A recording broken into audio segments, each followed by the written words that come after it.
Alhamdulillahi Rabbil Alamin.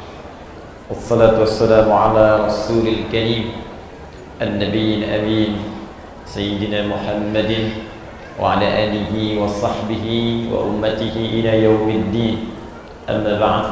Faya ibadallah, usi nafsi wa iyyakum bitaqwallahi faqad faza al-muttaqun. Fala tamutunna illa wa antum muslimun.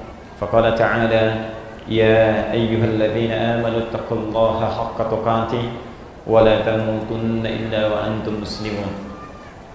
Para ibu sekalian, saudariku, baik yang di dalam ruangan masjid 1, lantai 2 ataupun di sekitaran halaman masjid yang tadi sempat kami lalui, saya bermohon kepada Allah mengawali kajian ini, semoga seluruhnya mendapat kemuliaan yang sama di hadapan Allah Subhanahu wa taala, dan semoga ta'lim kita hari ini selain mendatangkan rahmat dan barakah dari Allah, juga insyaallah menggugurkan dosa-dosa yang pernah kita kerjakan dalam hidup. Ibu sekalian, teman-teman yang insyaallah senantiasa mendapatkan rahmat Allah Subhanahu wa taala, hari ini kita akan lanjutkan kajian kita terkait dengan faidah atau manfaat ilmu dan pengaruhnya terhadap akhlak. Karena ada beberapa tinjauan-tinjauan kekinian yang nampaknya agak bergeser dari keterangan Al-Quran, bahkan bergeser dari misi utama kenabian Rasulullah SAW. Jadi ketika Nabi SAW, saya ingatkan kembali, mulai diutus oleh Allah untuk menjadi Rasul dan membimbing umat kemudian ke arah yang lebih baik, oleh Allah kemudian diberikan batasan-batasan misinya, batasan-batasan tugasnya. Bahkan tugas ini pun 30 generasi, saya tidak katakan 30 tahun ya, 30 generasi. Satu generasi itu bisa ribuan tahun masanya. Itu sudah ditunjukkan oleh Allah melalui doa Nabi Ibrahim dan doa Nabi Ismail alaihi wassalam. Nanti akan lahir seorang Rasul membawa misi-misi yang utama. Itu disebutkan di Al-Quran surah kedua Al-Baqarah ayat 129 ya, paling kiri sebelah atas di mushaf. Quran surah kedua Al-Baqarah ayat 129. Perhatikan kalimatnya, Rabbana wab'ats fihim rasulan minhum. Ya Allah, mohon nanti utus, lahirkan seorang Rasul yang terlahir di lingkungan sekitaran penduduk sini dekat Ka'bah. Jadi Nabi Ibrahim, Nabi Ismail berdoa bermohon kepada Allah agar kelak nanti lahir Rasul spesial, Rasul istimewa. Karena Rasulnya istimewa, maka dia mesti lahir di tempat yang paling istimewa di bumi. Tidak ada tempat yang paling istimewa di bumi kecuali Ka'bah Al-Musyarrafah. Karena itu saat Ka'bah pertama kali kemudian disebutkan dalam Al-Quran, itu terkait berkelindan dengan keberkahan di dalamnya. Yuk kita ambil Quran surah ketiga misal, Ali Imran ayat ke-96 sampai 97. Inna awwala baitin wudi'a lin-nasi lalladzi bi Bakkah mubarakah. Sungguh rumah pertama, tempat pertama di muka bumi yang dibangunkan untuk manusia. Jadi saking spesialnya, bukan manusia yang bangun, tapi dibangunkan untuk manusia. Jadi kalau kita kan biasa bangun rumah, yang bangun tukang, kan? Yang bangun manusia. Tapi yang ini tidak. Dibangunkan untuk manusia, bukan manusia yang bangun. Dan sekitarannya penuh dengan keberkahan. Ya, Quran surah kedua Al-Baqarah ayat ke-126 ya, paling kanan sebelah bawah di mushaf. Wa idh qala Ibrahim rabbi ij'al hadza baladan amina warzuq ahlahu minat thamarati man amana minhum billahi wal yaumil akhir. Ketika Nabi Ibrahim berdoa, ya Allah, mohon jadikan negeri ini, ya sekitaran Ka'bah, Makkah dan sekitarannya, tempat yang paling menenteramkan di bumi. Karena itu ibu sekalian, teman-teman kalau datang ke Mekah, itu punya masalah sebesar apapun, di depan Ka'bah itu bisa hilang. Tiba-tiba yang keluar air mata aja, hati tenang. Ibu nggak percaya silahkan.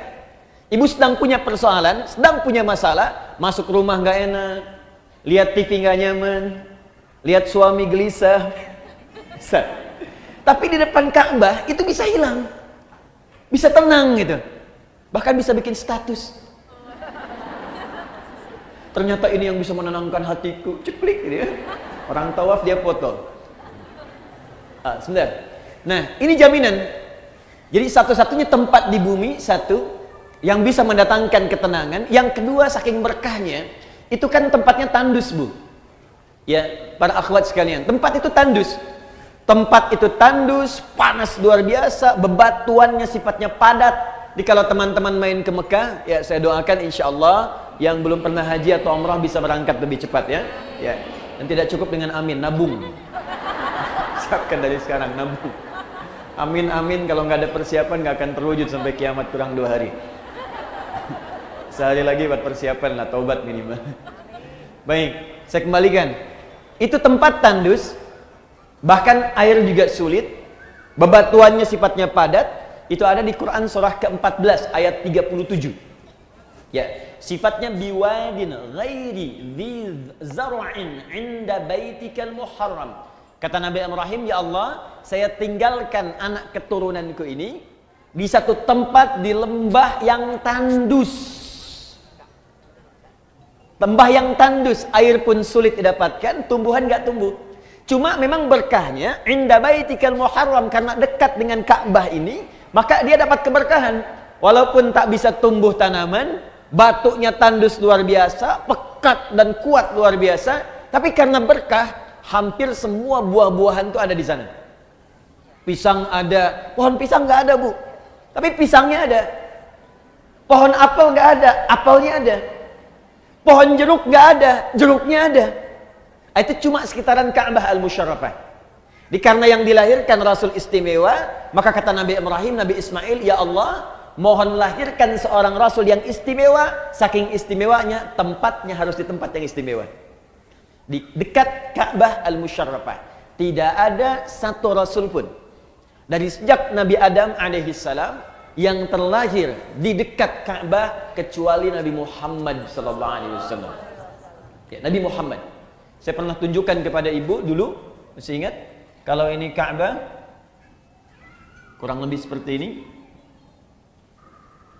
Misal di sini bagian sisi Hajar Aswadnya. Kita tarik garis lurus ke sini. Ya, sekitar 250 meter dari Hajar Aswad.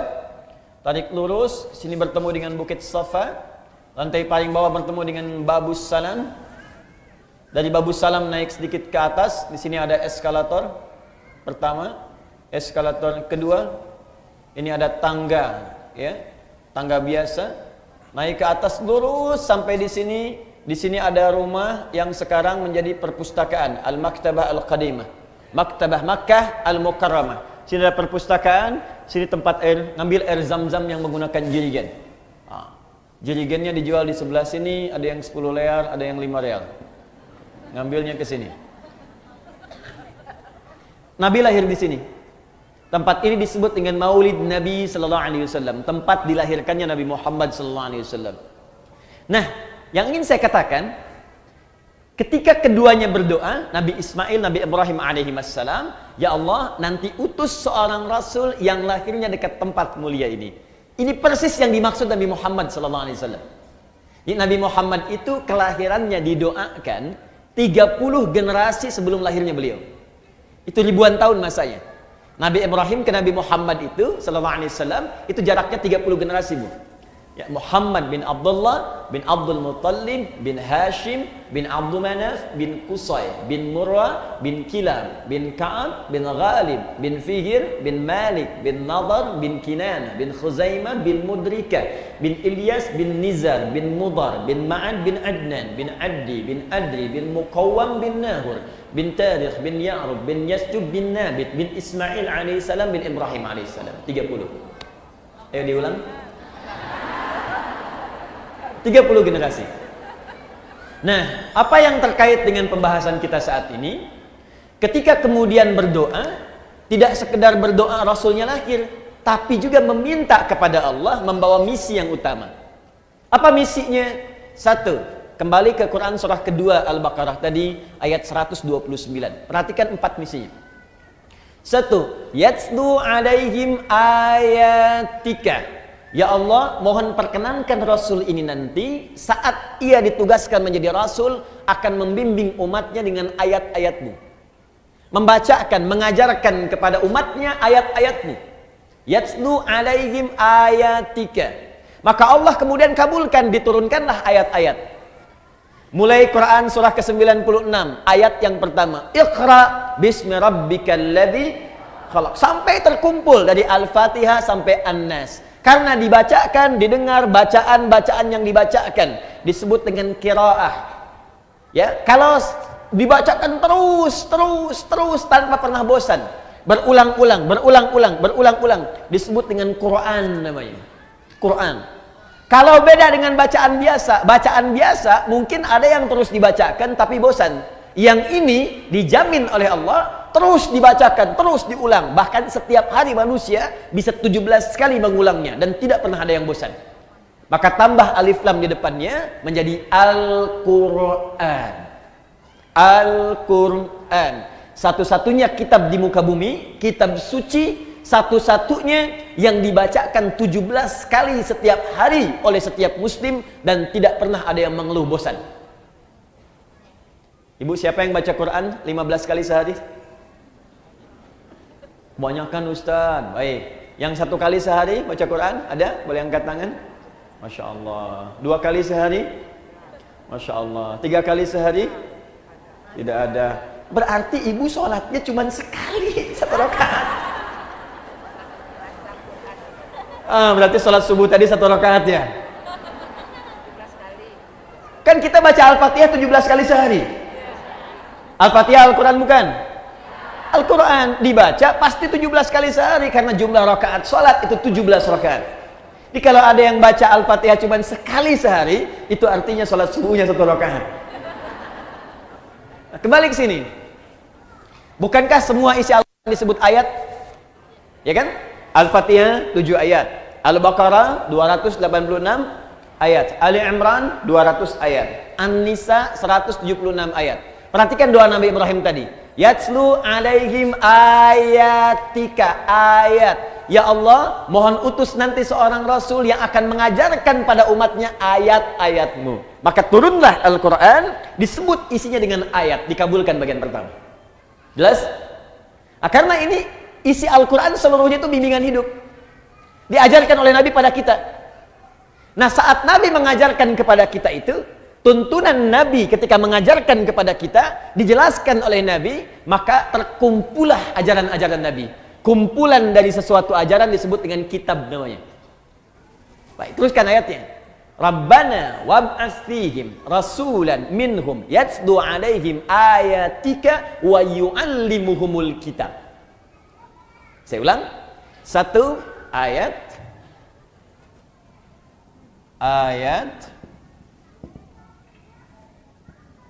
lebih begini.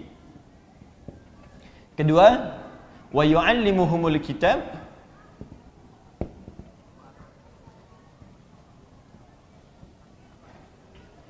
Contoh.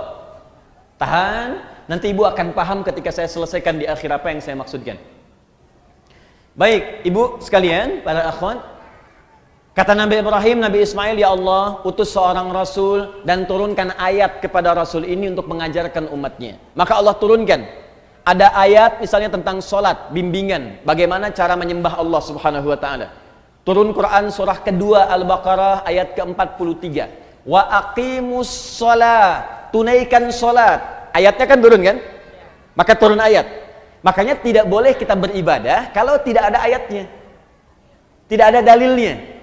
Baik itu ayat dari Allah atau petunjuk dari Nabi. Jadi kalau ibadah itu saking sayangnya Allah, kamu gak usah banyak-banyak ibadahnya. Ini yang saya tunjukkan aja, kamu kerjakan. Jadi dalam ibadah itu gak boleh kreatif. Ya. Apa yang Allah tunjukkan, saking inginnya Allah mudah dan gak capek ibadah kita. Ini aja kerjakan nih, turun. Nah, cuma kan gak cukup dengan ayat. Wa aqimus sholat, tunaikan sholat. Orang bertanya, ya Rasulullah, bagaimana cara sholatnya? Gak cukup dengan turun ayat, ayo kerjakan sholat, caranya bagaimana? Maka yang kedua kemudian turunlah kalimat wa yu'allimuhumul kitab. Ajarkan caranya. Maka diajarkan oleh Nabi dari mulai takbir sampai dengan salam.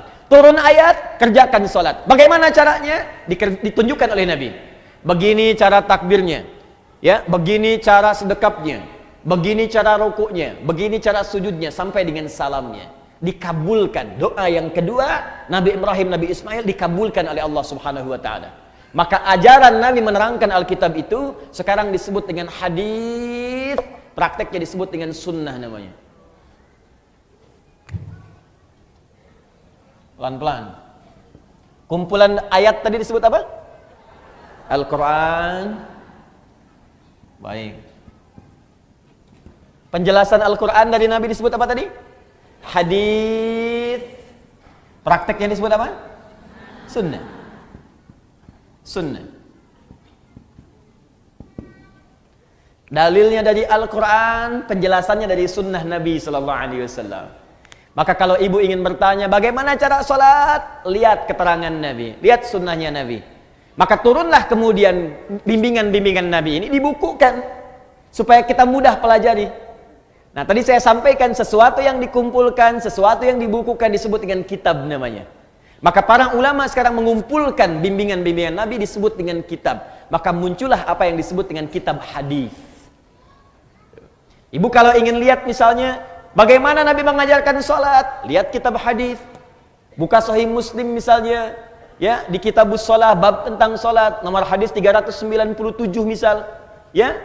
Bagaimana caranya? Kata Abu Hurairah, kata Nabi, "Idza qumta ilas shalah," jika Anda ingin menunaikan salat dengan sempurna, asbigil wudu, sempurnakan dulu wudunya, thumma istaqbilil qiblah, kemudian menghadap ke arah kiblat.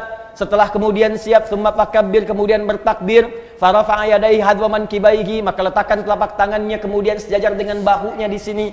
Di An-Nasai nomor hadis 1101, boleh kemudian jempolnya mendekat kepada daun telinga, boleh menempel. Kemudian fawadha'a yadahul yumna 'alal yusra, maka letakkan telapak tangan yang kanan di punggung yang kiri begini. Pas. Boleh pergelangan bertemu dengan pergelangan, rusgun ala rusgin. Ini pergelangan bertemu pergelangan di sini. Boleh begini, boleh begini. Tapi yang begini langsung, ya. Jadi begitu takbir Allahu Akbar begini, jadi nggak diukur dulu. Allah. Boleh ke sini, Sa'id di sini. Tapi tidak boleh ke sini. Di sini tidak boleh, Bu. Ya. Dah kumaha tuh, Ustaz, abis mah dari puncak salat subuhna. Subuh begini. Nah, ini enggak boleh. Ya, tetap sampai sini, enggak boleh sampai sini. Kata Nabi, jangan engkau salat seperti orang yang sombong, meletakkan telapak tangannya sampai dengan kemudian di sikunya, mirfaq, begini. Kayak orang punya proyek lihat-lihat begini, gitu kan. Nah, sampai sini. Ada yang dikerjakan, ada yang dilarang. Secara singkat, bimbingannya ini terkumpul dalam kitab, diterangkan dalam hadis, dipraktikkan dalam sunnah. Jelas sampai sini? Nah, tapi nggak cukup sampai sini. Awas, hati-hati. Nggak cukup kita belajar Al-Quran, sunnah. Al-Quran, sunnah. Ada dua lagi. Ada dua lagi. Dan dua ini, apalagi nanti yang terakhir, yang keempat, itu adalah parameter, ukuran keberhasilan seorang muslim mempelajari Al-Quran dan sunnah. Jadi kalau Anda diajak untuk belajar, atau ibu kemudian belajar, Al-Quran ini sunnahnya, Al-Quran ini sunnahnya. Tapi kemudian pelajaran itu tidak menghasilkan hasil yang keempat. Hasil yang keempat, ini artinya ada yang keliru dalam proses belajarnya. Jelas sampai sini? Baik. 3. Sebelum sampai ke yang ketiga, yang ini menjadi dalil, dua-duanya dalil.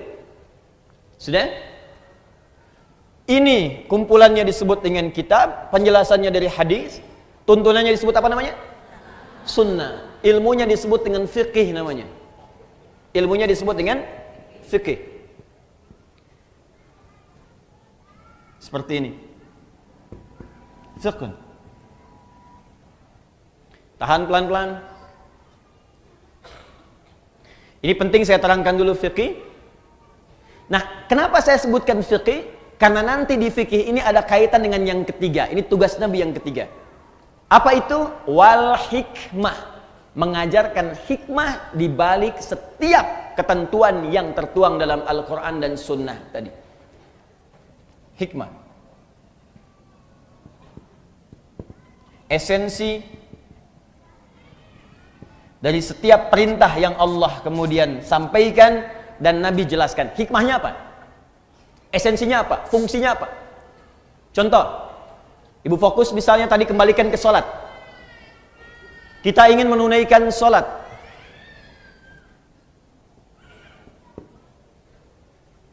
Saat kita akan kerjakan sholat, sholat ibadah bukan? Ibadah. Karena sholat masuk kategori ibadah, maka kita harus melihat ada dalilnya enggak ini. Jelas? Ada ustaz, kita keluarkan satu. Quran surah kedua misal. Ayat 43. Paling kanan pertengahan. Wa aqimus shalah, dan tunaikan oleh kalian salat. Karena ada perintah tunaikan salat, maka kita siap mengerjakan salat. Kemudian yang kedua, caranya bagaimana? Fikih. Caranya, tuntunannya. Maka kita buka keterangan dari Nabi seperti apa Nabi mengajarkan kita salat. Kita keluarkan misal buka kitab tentang hadis. Kita ambil misalnya di sini Sahih Bukhari dan Muslim, Al-Bukhari dan Muslim. Misal Al-Bukhari nomor hadis 711, kemudian riwayat Muslim nomor hadis 397, riwayatnya dari sahabat Abu Hurairah. Abu Hurairah ini menerima kemudian peristiwanya dari Khalad bin Rafi Az-Zuraiqi. Khalad. Ada yang menyebut Khalid, ya, Khalad bin Rafi. Hadisnya sahih. Fokus. Ini perintah salatnya. Ini caranya. Kemudian yang terakhir, bagian ketiga, hikmahnya. Apa hikmah di balik perintah salat itu? Apa esensinya? Kenapa kita diminta salat? Fokus baik-baik. Kenapa kita diminta salat? Toh tidak salat pun tetap kita menjadi hamba Allah. Tapi kenapa kemudian kita diminta menunaikan salat? Hikmahnya apa? Esensinya apa? Fungsinya apa? Nah, ibu sekalian, dalam hal hikmah ini selalu terkait dengan bagian yang keempat. Fokus baik-baik. Tidak pernah diperintahkan seorang hamba untuk menunaikan ibadah kecuali memiliki hikmah, esensi, makna terkait dengan aspek yang keempat. Al-akhlaq. Akhlak.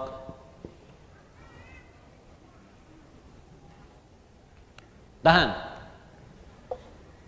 Saya kembalikan ke nomor 3 dulu sebelum kita masuk ke akhlak. 1. Buka Quran surah ke-20. Ayat yang ke-14. Ada? Quran surah Thaha. Thaha. Kan? Ma anzalna ilaikal Qur'ana litashqa. Ayat ke-14. 14. Innani anallah. Ada? Innani anallah la ilaha illa ana fa'budni. Ada? Wa aqimis salata li dzikri. Ada? Baik, sekarang perhatikan baik-baik. Ibu sekalian, yang Tuhan itu siapa? Allah. Pencipta kita siapa? Yang hamba siapa? Kita, manusia. Apa yang membedakan antara Tuhan Khalik yang menciptakan kita dengan kita hamba yang diciptakan? Mesti ada beda. Apa beda antara direktur dengan karyawan? Direktur memanage perusahaan, memberikan perintah, karyawan mengeksekusi. Apa beda tuan rumah dengan asisten rumah tangga? Tuan rumah mengatur, memberikan perintah, asisten rumah tangga mengeksekusi, gitu kan? Apa beda antara Allah Rabbun, Tuhan, Khalid, dengan manusia sebagai hamba? Maka bedanya mesti ada perbedaan di antara keduanya. Allah yang disembah, manusia yang harus menyembah. Allah yang diibadahi, manusia yang harus ibadah. Karena itu ketika Allah mengatakan saya Tuhan, lihat ayatnya. Innani anallah. Kata Allah, saya Allah. La ilaha illa ana. Tidak ada Tuhan selain saya. Yang Tuhan cuma saya, kata Allah. Yang lain bukan Tuhan. Yang Tuhan cuma saya, kata Allah. Yang lain bukan Tuhan. Nah, kalau engkau yakin saya Tuhan, kata Allah, maka buktikan keyakinanmu itu. Bagaimana cara membuktikannya? Fa'budni, sembah saya. Sembah, kalau memang yakin Allah Tuhan, ya buktikan. Cara membuktikannya, kita sujud kepadanya. Kita menyembahnya. Bagaimana cara menyembahmu ya Allah? Teruskan ayatnya. Wa aqimis sholat, tunaikan sholat. Jadi ketika kita diminta menunaikan sholat itu, salah satu hikmahnya untuk menegaskan dan menegaskan pembuktian kita bahwa kita memang hamba, bukan Tuhan. Makanya kalau ada orang, manusia, selama hidupnya nggak pernah sholat, maka ada yang salah dengan dirinya. Seakan-akan dia merasa sebagai Tuhan. Kalau ibu manusia, pasti ibu sholat. Kalau ibu makhluk, pasti sholat. Kalau ibu hamba, pasti sholat. Karena ciri seorang hamba dalam Al-Quran disebutkan, yang pertamanya, dia mau ibadah kepada Allah Subhanahu wa Ta'ala. Karena itu Allah murka pada setiap hamba yang tidak mau ibadah, karena ini keluar dari ciri kehambaannya. Jelas sampai sini? Nah, makanya ketika dipanggil misalnya Allahu Akbar, adzan, itu seakan-akan pertanyaan kepada kita, kamu manusia bukan? Kamu manusia bukan? Cuman ada satu makhluk yang turun ke muka bumi ini, hati-hati bu ya, yang selama dia turun gak pernah mau sholat kepada Allah Subhanahu wa Ta'ala. Jadi yang turun ke muka bumi ada dua jenis makhluk bu. Dua jenis makhluk. Satu manusia, yang kedua setan. Saya ulang ya, satu manusia, yang kedua setan. Itu ada di Quran surah kedua Al-Baqarah ayat 38, paling kanan sebelah atas. Qul nahbitu minha jami'a. Hei kalian semua, Adam, Hawa plus iblis, setan yang menggodanya, turun semua ke bumi. Fa imma ya'tiyannakum minni huda. Maka kalau ada petunjuk dariku, hudan itu artinya petunjuk. Hudan, petunjuk untuk sholat, petunjuk untuk zakat, petunjuk untuk puasa, petunjuk untuk bahagia, petunjuk untuk senang. Kata Allah, kalau ada petunjuk dariku, hudan namanya. Makanya ketika Allah menyebutkan kalimat hudan pertama dalam Al-Quran, dia bersanding dengan sholat. Buka Quran surah kedua Al-Baqarah ayat 2-3. Dzalikal kitabu la raiba fi hudan lil muttaqin. Apa makna hudan itu? Ayat 3-nya. Alladzina yu'minuna bil ghaib wa yuqimunas salat. Di antara penjelasan hudan itu detailnya adalah salat. Kata Allah, turun semua ke bumi. Kalau ada petunjuk dariku untuk kebahagiaan kamu. Kalau ada petunjuk dariku untuk kenyamanan kamu. Kalau ada petunjuk dariku untuk kesuksesan kamu hidup di dunia. Jadi Masya Allah, ini kalau kita tahu tentang konsep ini, maka tidak ada sedetik pun dalam hidup kita kecuali ingin syukur saja pada Allah. Jadi ketika Nabi Adam dan istrinya Hawa diturunkan dan melahirkan kita kemudian hari, itu Allah menginginkan kita hidup di dunia ini, hidupnya senang bu, bahagia. Ini gak pernah ada keterangan di Quran Allah menginginkan kamu susah, itu gak ada. Di semua makhluk yang tinggal di bumi yang namanya manusia itu, ketika dia terlahir, kata Allah, saya ingin kamu bahagia, saya ingin kamu senang, nanti yang abadi nanti di akhirat. Tapi kamu dapatkan dulu percikannya saat di dunia, percikan kebahagiaan. Ayo, kalau berumah tangga bahagia, kalau bekerja bahagia, jadi anak bahagia, jadi istri bahagia, jadi ibu bahagia. Itu begitu pertama lahir, misinya misi kebahagiaan.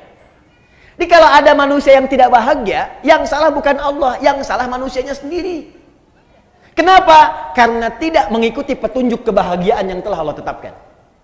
Kan begitu Adam diturunkan, kata Allah, ini saya berikan petunjuk. Petunjuknya petunjuk bahagia. Kalau kamu ikuti petunjuk ini, hidupmu selama di dunia, jadi apapun engkau akan bahagia. Jadi dokter yang bahagia. Jadi ibu rumah tangga yang bahagia. Jadi pekerja yang bahagia. Jadi anak yang bahagia. Karena itu dalam Al-Quran semua ada tuntunan tentang ibu, tentang anak, tentang istri. Puncaknya kebahagiaan. Karena itu ketika Allah mintakan kita untuk ibadah pun, sholat. Selain tadi diminta patuh sebagai hamba, diminta taat sebagai hamba, puncaknya hikmah yang kedua adalah kebahagiaan. Silahkan ibu cek. Dalam panggilan azan ketika diminta sholat, hayya 'alas sholat, ayo sholat. Apakah kalimat azan berhenti sampai di situ? Tidak. Teruskan setelah itu apa? Hayya 'alal falah. Falah itu artinya apa? Falah itu bahagia, falah itu sukses, falah itu beruntung. Jadi begitu kita dipanggil sholat, Allahu Akbar, kata Allah, yang merasa hamba, ayo sholat. Kalau nggak merasa hamba, yang nggak sholat. Berarti kalau ada yang tidak sholat, dia merasa dirinya bukan hamba. Cuman satu di antara dua makhluk, yang satu sholat, yang satu tidak. Yang sholat itu manusia Adam dan Hawa, yang tidak sholat adalah setan. Makanya setan itu ketika dia mendengar suara adzan, Allahu Akbar, Allahu Akbar. Abu Daud nomor hadis 857. Fafarra syaitanu wa alaihi dhuratun. Maka setan ketika mendengar suara adzan langsung lari terbirit-birit saking tidak inginnya mendengar suara adzan. Jadi kalau ada yang alergi dengan adzan, suara apa ini? Berisik sekali. Laguku lebih indah daripada adzanmu, misal.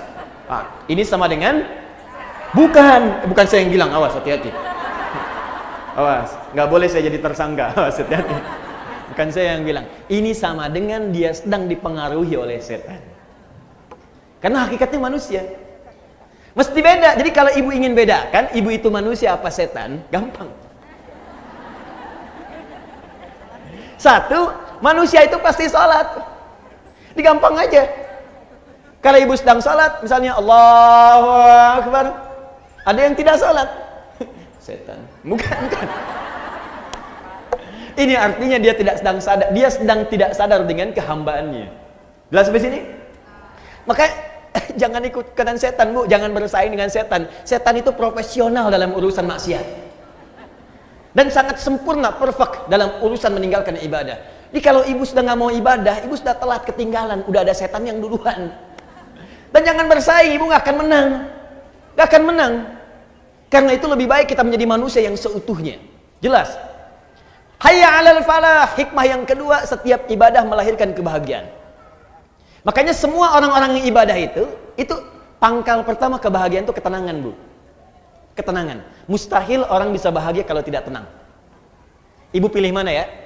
Kaya tapi gelisah atau miskin tapi tenang. Tidak ada pilihan ketiga, nggak usah maksa. Kaya tapi gelisah atau miskin tapi tenang. Ayo. Angger kaya tapi tenang. Kaya tapi tenang. Ya itulah ibu-ibu. Selalu ada pilihan yang ketiga. Mau ke majelis taklim, ikut pengajian, datang pada suami. Wah, bawa proposal tentang warna baju, kan? Satu merah, yang kedua biru. Masya Allah. Ayah, mana yang paling bagus ya? Merah atau biru? Kayaknya biru deh, Mak. Kayaknya merah deh, ya. Nanya tapi udah punya pilihan. Ya. Masih mending kalau dipakai, begitu keluar kuning.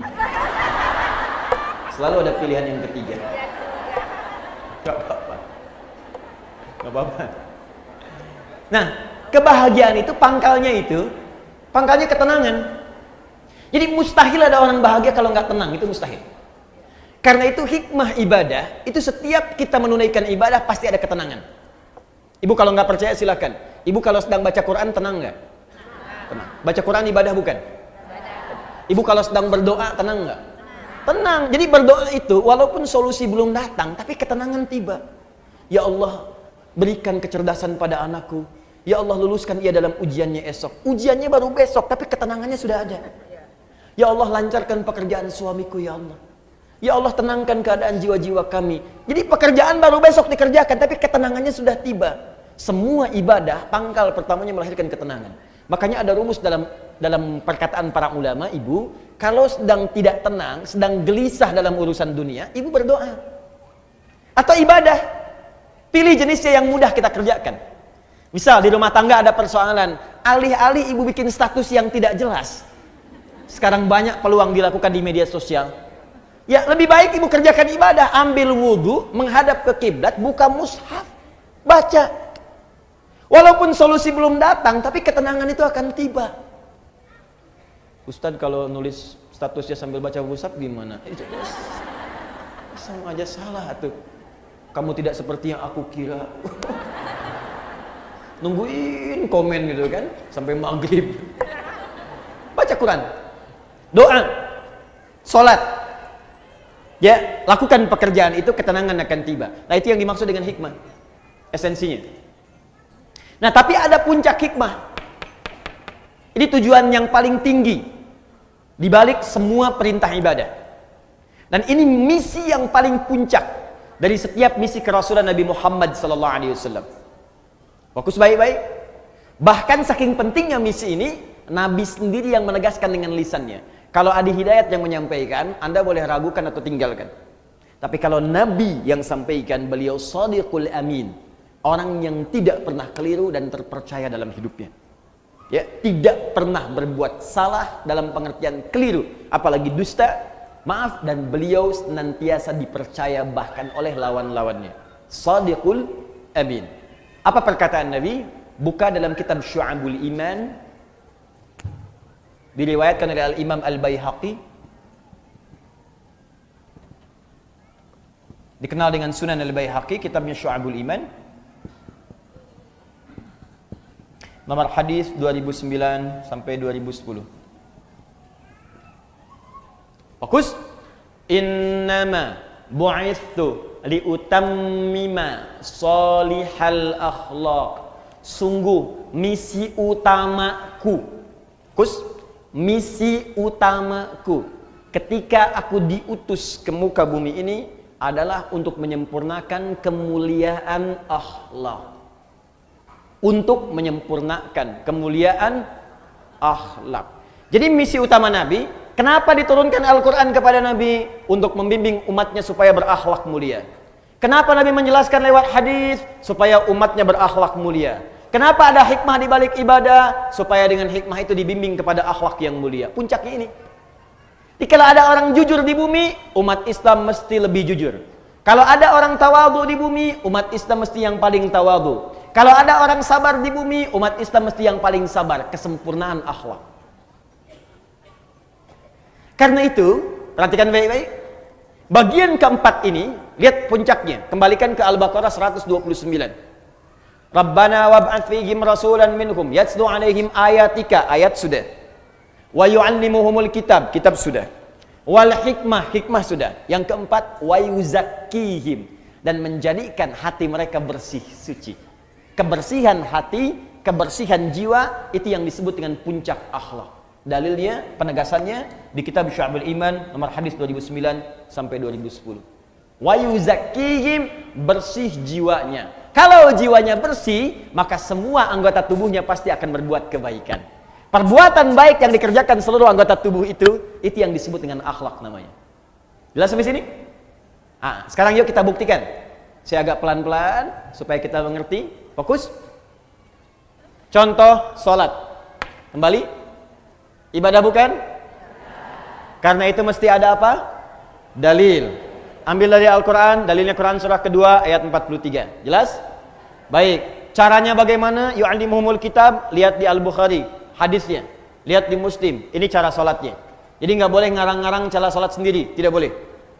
Yang ketiga, hikmahnya apa? Tadi hikmahnya untuk pembuktian kita sebagai seorang hamba. Misal dalilnya Quran surah ke-20 ayat ke-14. Hikmahnya apalagi tadi? Untuk mendatangkan kebahagiaan. Misal Quran surah ke-23 ayat 1 sampai 2. Qad aflahal mu'minun, sungguh orang beriman akan menggenggam kebahagiaan dan kesuksesan.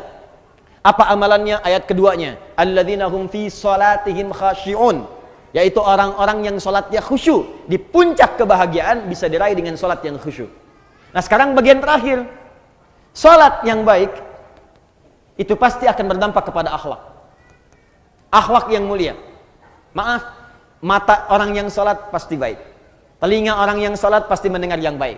Tangan orang yang salat mengerjakan yang baik. Kaki orang yang salat akan melangkah kepada yang baik. Apa dalil dari semua ini? Semua perbuatan ibadah puncak tertingginya akhlak. Dalilnya diantaranya buka Quran surah ke-29 ayat ke-45.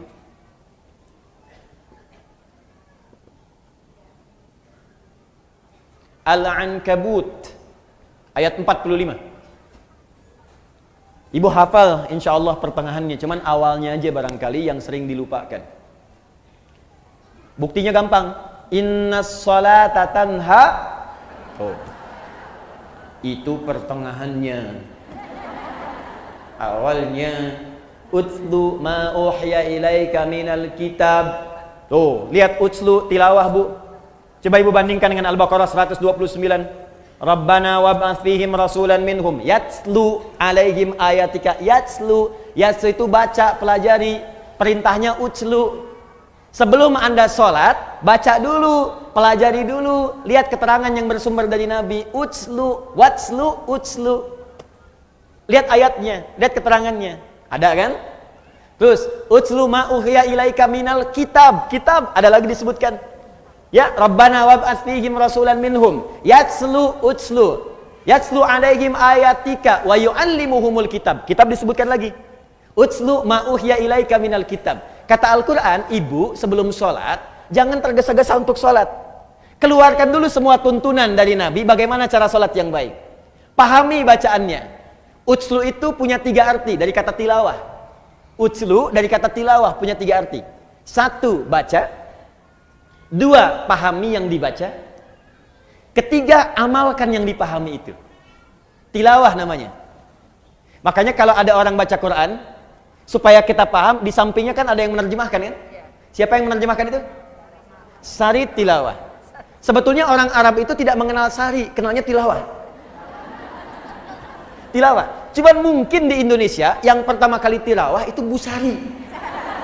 Makanya disebut sari tilawah. Ya, coba kalau Adi, mungkin Adi tilawah gitu ya, atau Daan tilawah gitu. Bisa. Ya. Jadi enggak, sari tilawah itu sebetulnya tambahan sarinya. Ya, sari tilawah, sarinya itu tambahan. Yang betulnya tilawahnya. Cuman karena mungkin pertama kali yang tilawah Bu Sari, makanya sari tilawah. Tapi poinnya, kenapa ada sari tilawah? Supaya bisa memahamkan kepada kita apa yang dimaksud bacaan tadi. Nah, persis sama dalam sholat. Kata Allah sebelum sholat, baca dulu bacaan sholat. Pahami dulu. Memahami sesuatu disebut fikih namanya. Ini. Bisa tulis. Fikih. Makanya kalau ibu belajar tentang hukum ibadah, itu pasti semua fikih. Nggak ada tulisan ilmu, fikih. Coba ibu cari ya, buku tentang sholat, pasti judulnya fikih sholat. Tentang zakat, fikih zakat. Tentang haji umrah, fikih haji. Ibu nggak akan temukan buku judulnya ilmu sholat. Nggak ada. Ilmu haji nggak ada. Yang ada fikih. Apa maksud kalimat fikih ini? Paham. Maksudnya kata Allah, hei engkau, kalau engkau ingin khusyuk dalam sholatmu, ingin nikmat sholatmu, maka pahami bacaan dan gerakan sholat itu. Jangan sampai engkau sholat tapi tidak mengerti yang dibaca. Coba jujur pada diri kita masing-masing ya. Jujur saja. Dari sekian ribuan kali sholat yang kita tunaikan, ruku dan sujud, berapa persen bacaan sholat yang dipahami? Tuh. Katanya ibu pengen khusyuk tapi nggak ngerti yang dilakukan, bagaimana bisa khusyuk? Ruku tapi nggak paham bacaan ruku. Sujud nggak ngerti bacaan sujud. Mustahil kita bisa mendapatkan kekhusyuan itu. Nah, ini bagian pertama. Utslu ma uhya ilaika minal kitab. Ini kitab ini. Kemudian wa aqimis shalah. Setelah paham tadi bacaan gerakannya, tunaikan salat. Ini. Sekarang perhatikan, apa hikmah tertinggi dari salat itu? Teruskan ayatnya. Innas salata tanha 'anil fahsya. Itulah akhlak. Kata Allah, kalau sholat seseorang benar, maka ukurannya adalah dia akan terbebas dari perbuatan keji dan mungkar. Di sholat yang ditunaikan dengan benar. Sholat yang ditunaikan dengan benar. Ada alif lamnya, Bu. Ingat ya, ada alif lamnya. Kalau tidak ada alif lamnya, sholat itu artinya umum, sholatnya bebas. Ibu mau cepat-cepat, mau lambat silahkan, mau khusyuk, mau tidak bebas. Tapi kalau ada alif lamnya disebut alif lam ma'rifah, khusus sesuai ketentuan. Dan semua bacaan sholat dalam Al-Quran, semua bacaan sholat, kalimat sholat dalam Al-Quran yang bermakna ibadah, dari mulai takbir sampai dengan salam, seluruhnya menggunakan alif lam. Kalimat sholat pertama Al-Baqarah ayat 3. Alladzina yu'minuna bil ghaib wa yuqimunas sholat. Al-Baqarah 43, wa aqimus shalah. 45, wasta'inu bis sabri was shalah. 153, ya ayyuhalladzina amanu ista'inu bis sabri was shalah. 238, hafizu 'alas shalawat. Quran surah ke-11 misalnya ayat 114, aqimis shalata tarafail lail. Quran surah ke-17 ayat ke misalnya 78, aqimis shalata liduluki syamsi. Selalu pakai alif lam. Itu artinya kalau kita sholat mesti benar. Nah, kalau sholatnya benar, apa dampaknya dari situ? Akhlak. tanha 'anil fahsya'i wal munkar. Maaf, semua orang baik itu sumber kebaikannya terbebas dari dua ini. Mohon izin Bu ya, kalau ibu anaknya, cucunya, atau kita sendiri ingin baik, rumusnya gampang. Bebaskan dari dua sumber ini. Tidak ada yang ketiga.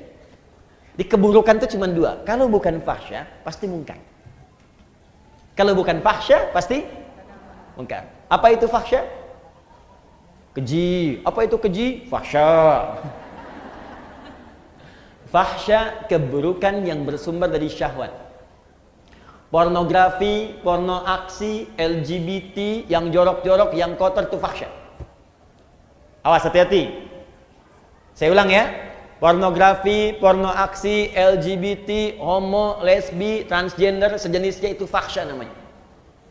Jadi mustahil ada orang sholat berbuat fahsya, mustahil. Makanya ketika seseorang sholatnya benar, itu pasti akan memberikan perisai pada dirinya dari perbuatan fahsya. Nih Bu ya, gak usah jauh-jauh. Kalau sholat kita benar, ibu lihat gambar di handphone, buka misalnya, ya. Begitu ingin lihat berita, tiba-tiba ada gambar yang tidak elok. Itu kalau sholat kita benar, dalam hati kita ada yang disebut dengan burhan namanya. Apa namanya? Burhan. Itu ada Ustadz Yusuf Burhan. Burhan. Laula an ra'a burhana rabbi. Burhan. Burhan itu petunjuk Allah. Saya ulang ya. Burhan itu petunjuk Allah yang muncul dalam hati, yang menjauhkan kita dari maksiat. Petunjuk Allah yang muncul dalam hati, yang menjauhkan kita dari maksiat. Nabi Yusuf pernah diajak berduaan oleh seorang perempuan, istri seorang pembesar, untuk melakukan hubungan yang tidak dibenarkan. Ya, ini dalil tidak dibenarkannya. Awas, perbuatan zina di luar nikah. Hati-hati di surat Yusuf. Ya, walaqad hammat bihi, ya, wa hamma biha laula an ra'a burhana rabbi. Perempuan itu mengajak Yusuf untuk berduaan. Perempuan itu telah memiliki suami. Yusuf belum menikah sama sekali, diajak berduaan. Ini dalil jelas dalam Al-Quran tidak diperbolehkannya hubungan seksual di luar pernikahan. Jadi nggak usah bikin disertasi, capek. Ya, udah satu ayat baca selesai. Ini artinya orangnya jarang baca Quran. Balik ke sini. Ketika kemudian ditampakkan oleh Allah, laula ara'a burhana rabbi. Kalau dia tidak merasakan, melihat burhan, petunjuk di hatinya dari Allah, ini salah, jangan lakukan. Kalau Nabi itu pasti dijaga, maksum. Nabi nggak mungkin berbuat maksiat, dijaga. Kalau kita karena bukan Nabi, dorongan nafsu itu ada, tapi oleh Allah diberikan pancaran di hatinya supaya mencegah dia berbuat maksiat. Makanya ibu sering dengar suara hati ketika berbuat salah. Kalau nggak percaya begini Bu, tes ya, tes. Masih ada nggak nih? Nanti keluar dari sini, ibu coba pakai sendal orang lain. Ngetes, awas, bukan dia lakukan, ngetes. Pakai aja, punya saya, kata Ustadz Adi. Ini cuman cek ya. Lihat sini, ibu pakai, begitu ibu pakai itu, nanti akan ada suara hati dalam benak kita. Itu bukan punya kamu. Pasti itu. Ada snack aja, snack dikasih itu, di samping misalnya, ibu mau ambil aquanya. Ketika itu bukan untuk ibu, hati ibu akan mengatakan, itu bukan punya kamu. Iya. Selalu begitu. Itu burhan namanya. Nah makanya orang-orang yang sholatnya bagus, itu pasti sinyal burhannya kuat Bu. Nggak percaya silahkan. Semakin banyak sholatnya, semakin tinggi kualitasnya. Bahkan jangankan yang fardu, sholat sunnah dia buru, tahajud dia kerjakan, sholat duha dia lakukan, rawatib tidak pernah tinggal, sholat mutlak dia lakukan, semua jenis sholat dia koleksi. Kalau sudah dikerjakan semua ini, demi Allah saya katakan, mustahil dia akan berbuat fahsya, mustahil. Sebaliknya, kalau ada orang masih berbuat fahsya, senang berkata kotor, apalagi berbuat seperti yang tadi, pelaku di pornografi, ada porno aksi, aktif di LGBT, tapi masih kelihatan sholat, itu pasti ada yang salah dalam sholatnya. Ada yang keliru. Karena mustahil sholat itu bersanding dengan perbuatan maksiat, itu mustahil. Jari orang tahiyat tidak akan berbuat maksiat. Makanya misalnya yang menyimpang tadi, ada yang saudara kita sakit misalnya ya, yang homo, yang lesbi, kita doakan supaya sembuh, kita ajak untuk kembali, kita doakan, berikan pendidikan. supaya balik lagi. Nah, pelajaran supaya dia balik dalam aspek syariat itu, dalam hal tertentu dia nggak boleh kemudian menjadi pelaku. Contoh, imam. Homo nggak boleh jadi imam. Di kalangan orang normal itu nggak boleh. Kenapa? Karena di antara syarat tidak terpenuhi, perilakunya tidak mencerminkan kemudian hasil dari perbuatan sholatnya. Dan ketika dia sholat, otomatis bisa mengganggu jamaah di belakangnya. Allahu Akbar. Bubar.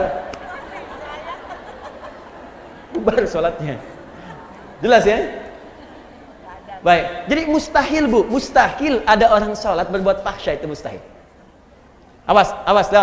Saya maksud bukan ibu. Kalau pulang ke rumah ada anak, senang lihat tayangan yang tidak bagus, main-main di lingkungan yang tidak baik, maka coba lihat sholatnya. Yakin saya, kalau nggak dia bolong-bolong, pasti nggak maksimal sholatnya. 2, mungkar. Mungkar perbuatan maksiat yang bersumber dari nafsu perut dan akal. Jadi kebutuhannya kebutuhan perut dan direncanakan oleh akal. Misal, mencuri, korupsi, mencela, berselisih, berdusta. Awas, itu mungkar. Mencela itu perbuatan mungkar, makanya ada larangan mencela. Quran surah ke-49 ayat yang ke-11. Ya ayyuhalladzina amanu la yashar qaumin qaum, jangan saling mencela. Gibah itu double, perbuatan mungkar dan fahsya. Gibah, Bu. Ya, bahasa kerennya gosip.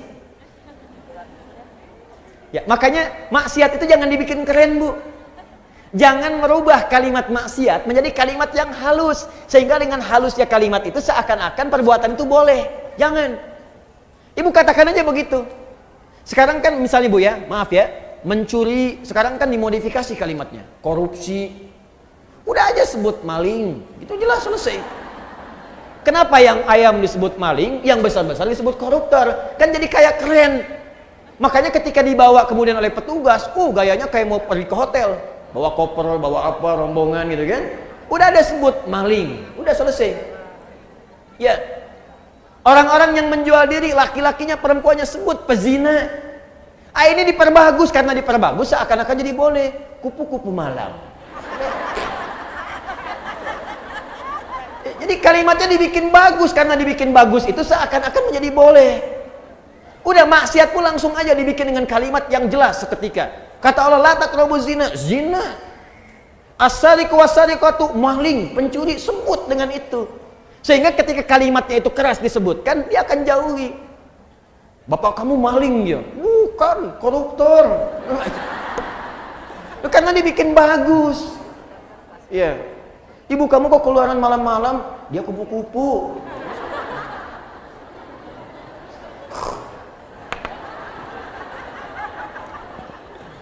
Paham? Nah, jadi orang kalau salatnya benar itu pasti lahirnya akhlak. Dia akan menjauhi perselisihan. Dia akan menjauhi gibah, gosip. Awas, Bu. Maaf ya, saya tunjuk ibu karena memang pesan di Qur'annya itu lebih kuat ke perempuan. Laki-laki mungkin, tapi perempuan lebih kuat cenderungannya. Itu ada di surat Ibu. Ya, surat An-Nisa ayat 34, paling kiri sebelah atas. Saya lompat sedikit. Quran surah keempat, surat Ibu-ibu. Ayat 34, paling kiri sebelah atas. Ar-nijalu qawwamuna 'alan nisa bima faddalallahu ba'dahum 'ala ba'din wa bima anfaqu min amwalihim. Ada ayatnya? Oke, sekarang lihat pertengahan ayatnya. Fas-salihatu, maka istri-istri yang solehah itu, perempuan-perempuan yang solehah itu. Siapa yang ingin jadi perempuan solehah boleh angkat tangan. Baik, sekarang turunkan tangannya. Saya tidak butuh tangannya, tapi yang saya butuhkan adalah kesesuaian dengan ciri ayatnya. Ibu ngangkat sampai ke lantai 2, sampai ke kubah. Kalau nggak sesuai dengan ciri ayat ini, maka tidak akan pernah selaras dengan apa yang Allah inginkan. Nah, sekarang lihat. Fas-salihatu, ciri istri solihah itu kata Allah yang utamanya ada 2. Satu qonitatun. Qonita, jamaknya qonitat. Ibu qonita, apa artinya? Qonitat itu artinya orang yang taat kepada Allah. Kalau dalam konteks istri, orang yang taat kepada Allah dengan cara menaati suaminya pada yang baik-baik menurut Allah. Itu cara memahaminya. Di istri yang salihah itu, dia taat kepada Allah. Bagaimana cara taatnya? Menaati suaminya sepanjang suaminya minta yang baik menurut Allah. Misal, kata suami, "Ma, berhijab ya, insya Allah ya, salihah. Ma, besok ikut ta'lim ya, insya Allah Pak, salihah. Ma, malam tahajud ya, insya Allah Pak, salihah.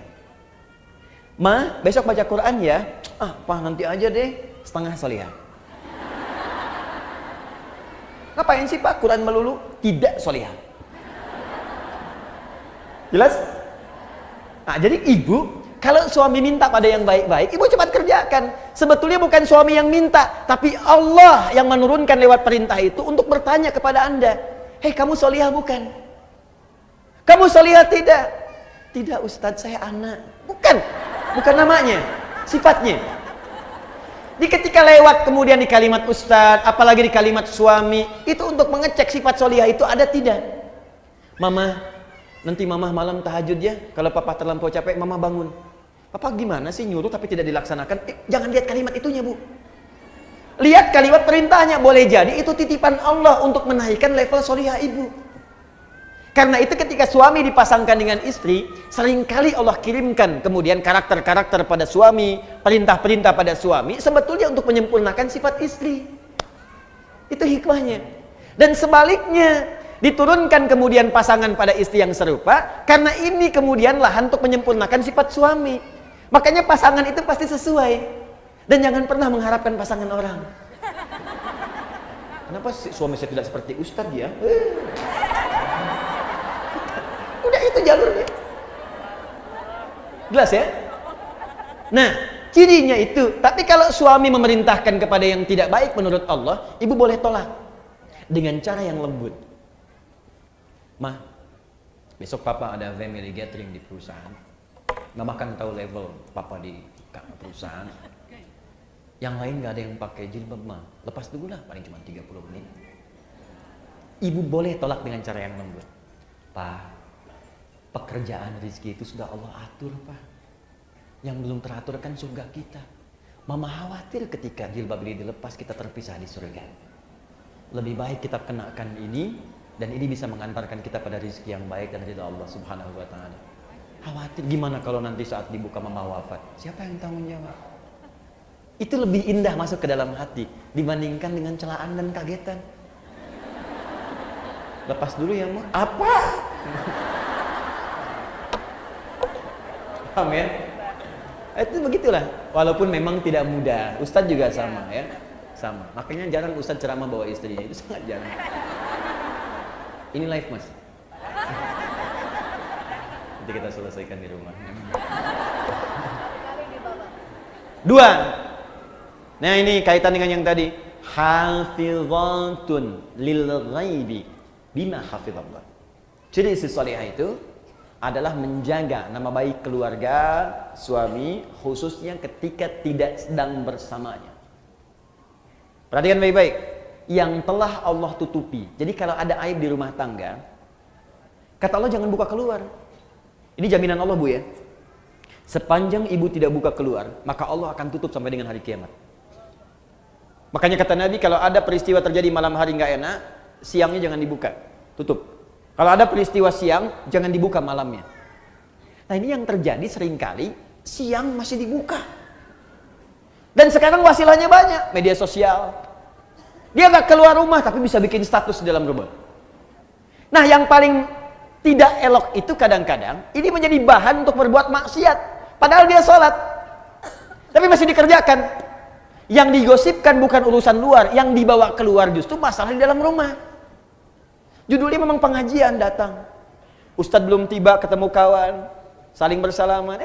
Apa kabar? Iya sayang, kemana aja? Alhamdulillah sehat. Gimana kabarnya? Baik. Keluarga gimana? Sehat. Suami gimana? Di situ masalahnya.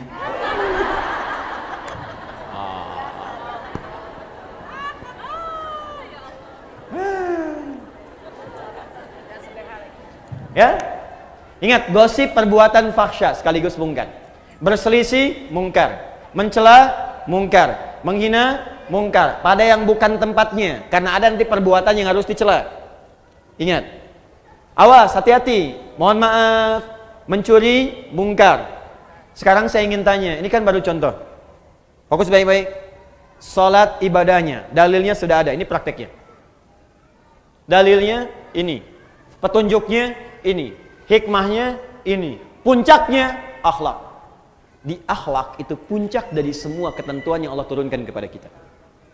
Puncak salat, akhlak. Puncak zakat, akhlak. Puncak kemudian baca Quran, akhlak. Dan puncak ilmu pun akhlak. Menuntut ilmu ibadah bukan? Ibadah, makanya dalilnya banyak di Quran. Apa dalilnya? Sepanjang ibadah mesti ada dalil. Banyak dalilnya. Quran surah 96 ayat 1. Iqra bismi rabbikal ladzi khalaq. Dalil menuntut ilmu. Quran surah ke-9 ayat 122. Wa ma kana al-mu'minuna liyanfiru kaffah falaula nafara min kulli firqatin minhum ta'ifah liyatafaqahu fid din. Cara menuntut ilmu. Majlisnya ada. Quran surah 58 ayat ke-11. Ya ayyuhalladzina amanu idza qila lakum tafassahu fil majalisi yafillahu fafsahillah yafsahillahu lakum.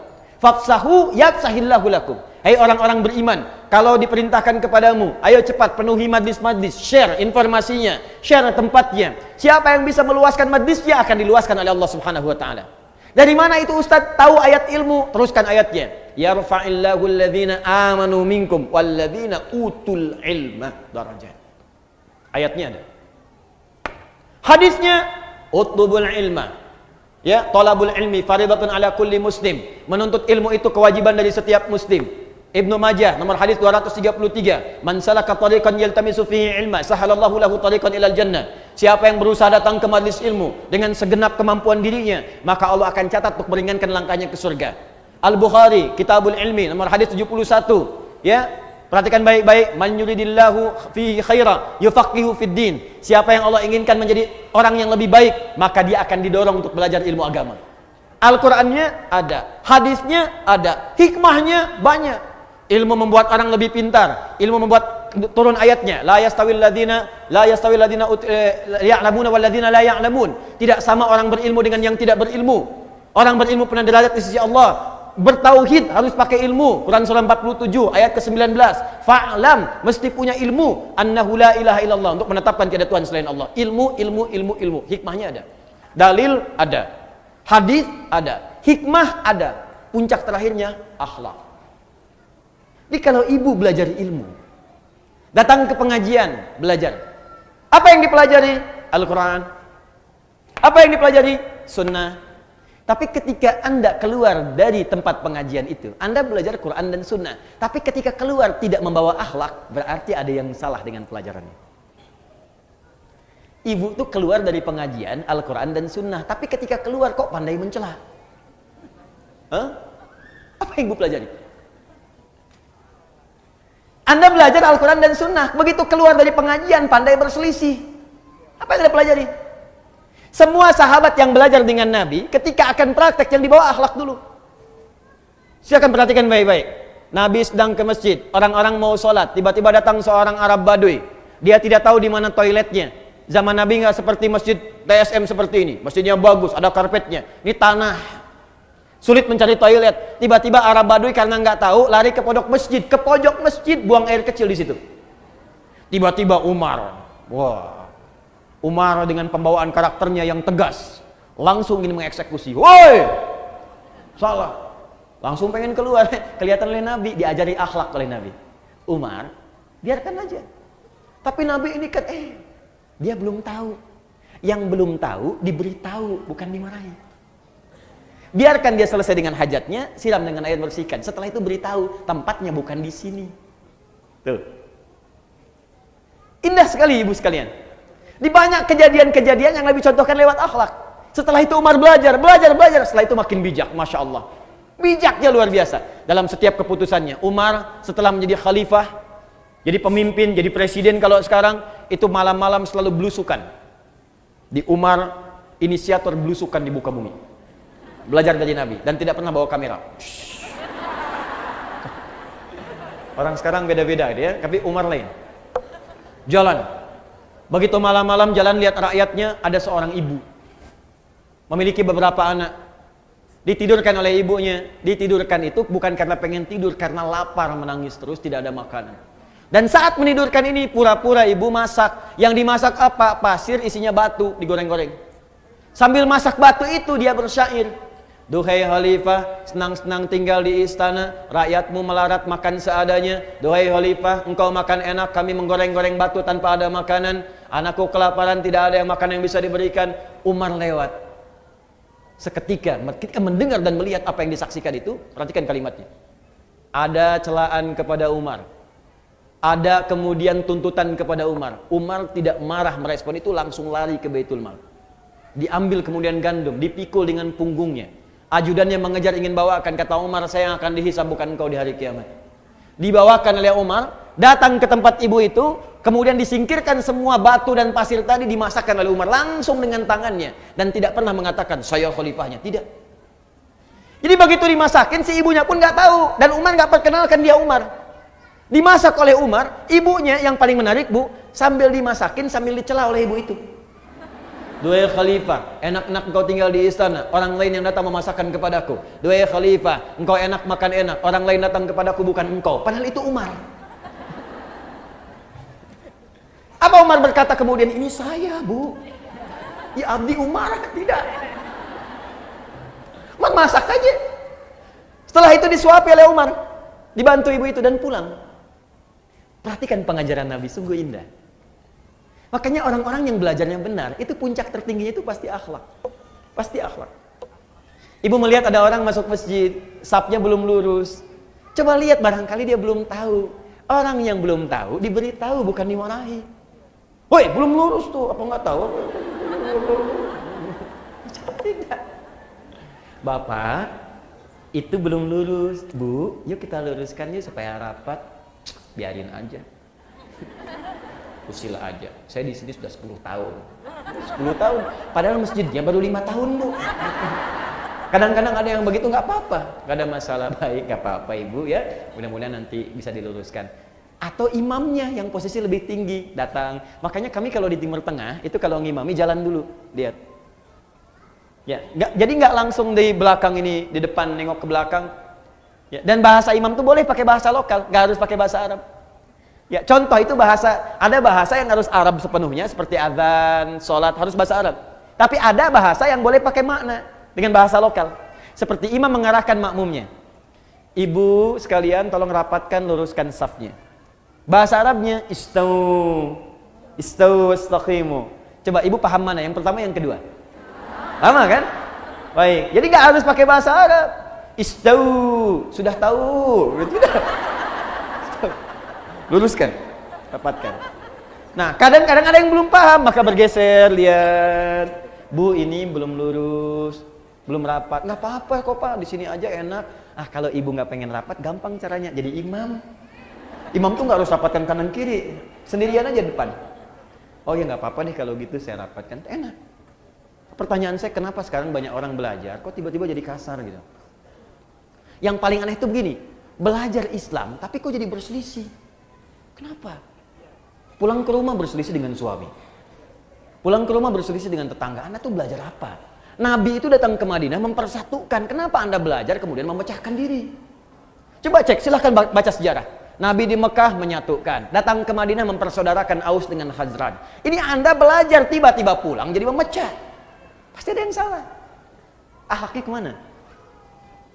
Apa penyebab seseorang ketika belajar ilmu tidak melahirkan akhlak? Apa penyebabnya?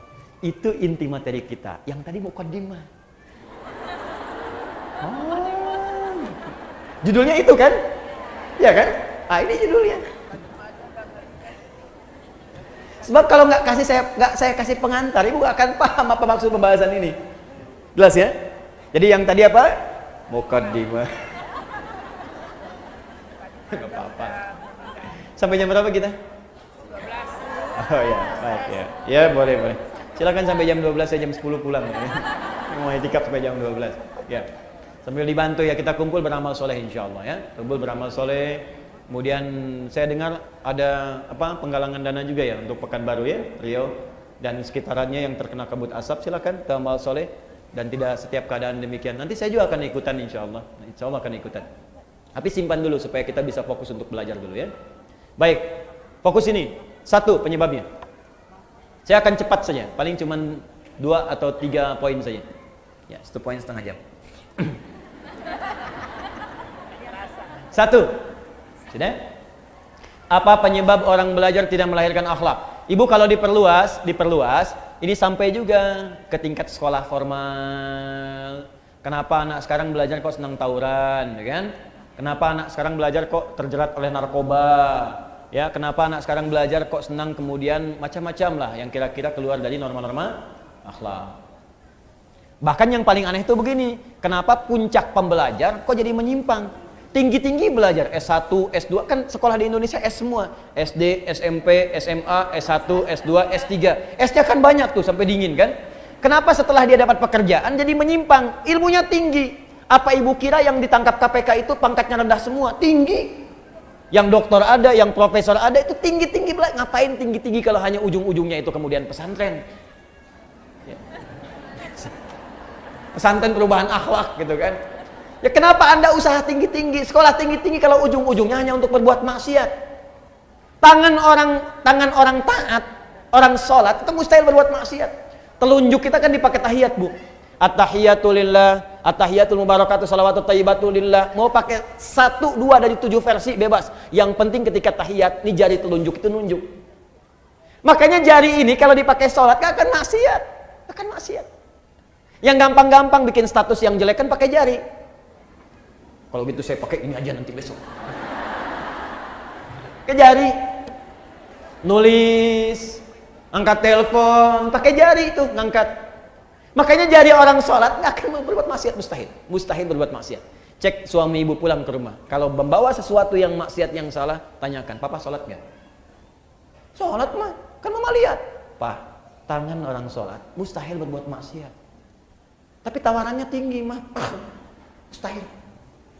Gimana kalau ditawarin 9 miliar? Katakan, Pak, tangan orang tahiyat tidak akan pernah berbuat maksiat. Gimana kalau 900 miliar? Nanti mama istihara dulu.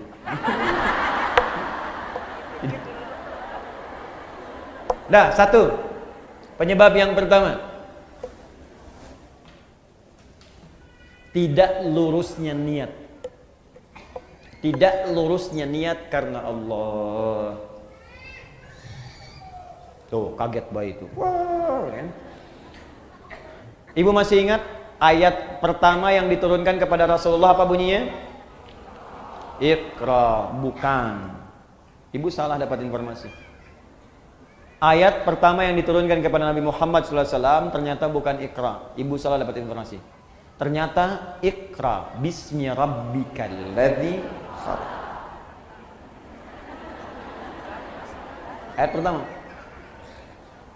Karena ketika dikampaikan Iqra, kata Nabi, ma'ana biqari, saya nggak bisa baca. Iqra baca, ma'ana biqari. Yang ketiga, Iqra baca, ma'ana biqari. Dipeluk oleh malaikat Jibril, dibacakan dengan sempurna ayatnya, Iqra, bismi rabbikal ladzi khalaq. Muhammad, perhatikan, baca, bukan karena engkau tidak pernah punya guru untuk mengajarkan kau membaca. Bukan karena engkau tidak pernah sekolah sehingga engkau tidak bisa baca. Bacakan semua karena Allah. Bismi rabbik. Bismi rabbikal ladzi khalaq. Yang menciptakan engkau saja begitu mudah. Mencipta itu Muhammad, kata malaikat Jibril, mencipta itu lebih rumit dibandingkan sekedar belajar membaca. Bagi Allah mencipta saja mudah, apalagi membuat engkau mengikuti bacaan. Lakukan semua karena Allah, maka setiap yang sulit maka akan terasa mudah dalam kehidupan. Maka ayat dasar pengetahuan itu dasar pertamanya ketika diturunkan kepada Nabi. Iqra itu pembukanya untuk belajar, tapi dasarnya bismi rabbik, lakukan semua karena Allah Subhanahu wa taala. Makanya orang-orang yang belajar karena Allah itu pasti akan mengikuti hukum Allah. Ibu melakukan sesuatu karena Allah. Kalau ibu melakukan sesuatu karena Allah, pasti ketentuan Allah diikuti. Kata Allah sopan, sopan. Kata Allah toleran, toleran. Kata Allah baik, baik. Mustahil orang belajar karena Allah tapi melanggar ketentuan Allah, itu mustahil. Itu mustahil. Makanya orang-orang yang ingin belajar itu Ibu, belajar ilmu, itu pasti pertama kali akan diajarkan oleh ulama tentang adab, ketentuan cara belajar ilmu menurut ketentuan Allah Subhanahu wa taala. Di sebelum masuk ke ilmunya, itu ada adabnya dulu, Bu. Ada adabnya. Bagaimana Allah meminta kepada penuntut ilmu untuk menuntut ilmu, itu ada. Ibu kenal Imam An-Nawawi? Ya, bagus. Kenal di mana, Bu? Masya Allah. Hanya edisi kali ini ada yang kenal Imam An-Nawawi. Tapi lumayan ada penurunan ya. Dulu kan Utsman kenal ya. Terus saya di Sukabumi ada yang kenal Firaun. Luar biasa. Hebat lah Sukabumi, hubud dunia. Sukabumi hubud dunia. Jadi kalau diterjemahkan ke dalam bahasa Arab, hubud dunia. Suka itu hubun, bumi itu dunia. Sukabumi, hubud dunia. Lihat sini. Fokus baik-baik. Ibu Imam An-Nawawi itu yang menulis kitab Al-Arba'in 42 hadis. Menulis kitab Riyadhus Shalihin 1896 hadis. Syarah Muslim 9 jilid. Imam An-Nawawi. Tapi tahukah Ibu, sebelum beliau menulis semua itu, beliau menulis sebuah kitab namanya At-Tibyan fi Adab Hamalatil Quran. Disingkat dengan nama At-Tibyan. Itulah dia nama kitabnya. Itu terjemahan anak kecilnya. At-Tibyan. Lihat. At-Tibyan. Boleh Ibu searching di Google misalnya. Ya. Ya di Google Ibu carilah kitab-kitab, kan? Cari ya. Sudah? Ibu cari At-Tibyan, boleh pakai Latin, tulis boleh At-Tibyan An-Nawawi, nanti keluar. Sekarang gratis, Bu. Ayo sebagian pulsanya pakai untuk akhiratnya. Download buku-buku baik-baik. Nah, di kitab ini itu berisi bagaimana kita belajar adab sesuai ketentuan Allah sebelum belajar ilmu. Makanya ada perkataan ulama begini, adab qoblal ilmi, adab dulu sebelum ilmunya. Karena khawatir kalau nggak belajar adab nanti mengambil ilmu, mempraktekannya tanpa adab. Itu yang dikhawatirkan. Belajar adab dulu. Adab. Di sini nanti Ibu akan ditunjukkan bagaimana cara beradab dengan baik sebelum belajar. Contoh. Maaf Bu ya. Ibu akan ditunjukkan cara memilih guru bagaimana sebelum berangkat. Supaya Ibu ketika belajar dari guru itu mendapatkan selain ilmunya juga adabnya. Sopannya, baiknya, lembah lembutnya, perhatiannya. Bagaimana Ibu mencari guru yang ketika dia mengajar Anda di siang hari, malamnya dia berdoa untuk Anda? Ada. Ya. Lihat. Wala yuta'allamu illa mimman kamulat ahliyatuhu. Kata Imam An-Nawawi, tidaklah seorang penuntut ilmu itu akan belajar kecuali sebelum belajar dia akan melihat dulu siapa guru yang akan dia belajar kepadanya. Satu, kamulat ahliyatuhu. Dia akan petakkan guru yang sesuai dengan spesialisasinya. Tidak semua ustadz menguasai semua hal. Ibu ingin belajar tafsir, cari ustadz ahli tafsir siapa. Ibu ingin belajar fikih, cari ustadz ahli fikih siapa. Sekarang ini semua masyarakat memahami semua ustadz itu paham semuanya. Sehingga ketika ingin belajar tafsir, datang ke ustadznya ahlinya ahli hadis, gak nyambung. Ini sekarang orang ingin belajar fikih, datang ke ustadz ahli tauhid, gak nyambung. Pendekatannya beda. Nanti malam di Mujahidin saya terangkan 4 turunan ilmu. Saya terangkan bagaimana cara memahami ini semua. Nanti ada kuncinya. Cari Ibu, praktekkan itu. Makanya saya usulkan, kemarin ada pertemuan Ustadz di Jakarta, saya usulkan bikin database Ustadz. Database. Sehingga masyarakat itu gampang. Ketika ingin belajar, tinggal buka database-nya, klik, tafsir, maka keluarlah Ustadz-Ustadz ahli tafsir. Lalu dibuat kemudian aplikasi pengajiannya. Keluar, majlisnya di Bandung ini, di Bekasi ini, Jakarta ini, pakarnya ini. Oh, kalau ada hebat tuh. Ngaji di mana? Klik keluar. Gampang. Itu bagian pertama. Jadi jangan sampai Ibu salah ngaji. 2. Yang paling menarik. Wa hasunat akhlaquhu. Kurang lebih kalimatnya demikian. Dan baik akhlaknya. Pintar tapi akhlaknya buruk, maka akan mencetak murid yang pandai tapi tak berakhlak. Gurunya pintar memang, Al-Qur'an hafal, hadis hafal dengan nomornya, tapi juga sering mengajarkan tata adab yang tidak bagus, mencela juga rajin, mengajar sambil mencela, mengajar misalnya sambil menghina, mengajar sambil menjelek-jelekan. Makanya jangan heran kalau Anda jadi alumni dari situ, keluar pintarnya ada, dalilnya tahu, tapi juga mencelanya hobi. Pandai di bidang ilmu dan profesional di bidang maksiat. Apa profesinya? Mencela. Kalau nggak sama, dicela. Kalau nggak serupa, dijauhi. Itu yang jadi persoalan. Bukankah dakwah Nabi merangkul, bukan memukul? Bukankah dakwah Nabi mencintai, bukan mencelai? Bukankah dakwah Nabi mengajak, bukan menghinakan? Jelas ya? Coba dicek lagi. Ini adab. Ini yang bicara ulama-ulama salaf. Ulama salaf. Orang-orang terdahulu. Kami diajarkan adab dahulu sebelum belajar ilmu. Kata Imam Malik, saya belajar adab kemudian 20 tahun baru setelah itu saya belajar ilmu. Dan saya ketahui ternyata belajar adab itu lebih utama dibandingkan dengan ilmu. Nanti saya beritahu rahasia, Bu ya. Ada sebuah rahasia, tapi ini diantara kita saja. Kalau ibu bisa belajar adab ini lebih bagus, atau tanamkan kepada anak Anda, cucu Anda, belajar adab lebih dahulu, maka Allah akan buka semua peluang ilmu dengan begitu mudahnya. Adabnya berhasil, ada orang yang ketika adabnya berhasil baru dibacakan sekali, Allah sudah tanamkan kalimat itu dalam jiwanya, seketika hafal. Imam Al-Bukhari itu sekali dibacakan langsung hafal. Abu Hurairah punya adab yang tinggi, didoakan oleh Nabi. Begitu dibacakan seketika langsung ingat. Ada orang yang baru mendengar langsung paham kemana arah pembicaraan ini. Ada. Apa rahasianya? Yuk, adab yang kedua. Satu tadi lurusnya niat, dalilnya sudah ada. Makanya Nabi menekankan di Al-Bukhari nomor hadis yang pertama, innamal a'malu bin niat. Amal itu bergantung kepada niatnya. Maka ibu tolong luruskan niat, Bu. Anaknya kalau sekolah diniatkan diluruskan niatnya. Karena Allah. Ibu saya tanya, anak disekolahkan supaya pintar apa supaya Allah ridha?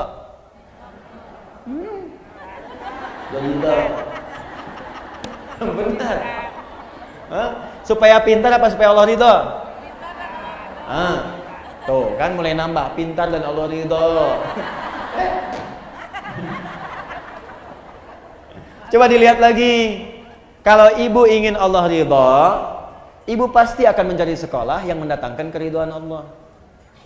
Coba, ibu pengen Allah ridha. Allah ridha dengan orang yang soleh. Allah ridha ketika hambanya tidak meninggalkan sholat. Nah, ibu sekolahkan anak di tempat yang tidak mengajarkan sholat.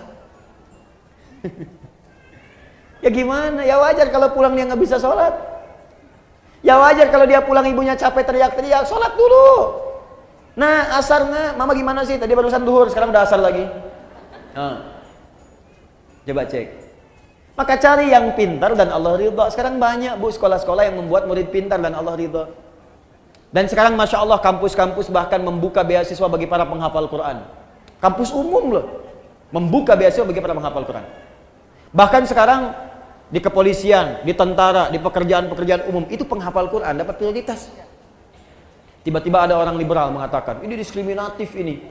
Diskriminatif bagaimana? Kan pembukaannya umum. Orang yang hafal kitab sucinya dapat beasiswa. Ya kalau Anda pengen dapat beasiswa, hafalkan kitab sucinya. Silakan. Cuman memang Quran mukjizat. Untuk menunjukkan Quran itu firman Allah, bukan buatan manusia. Makanya gampang dihafal.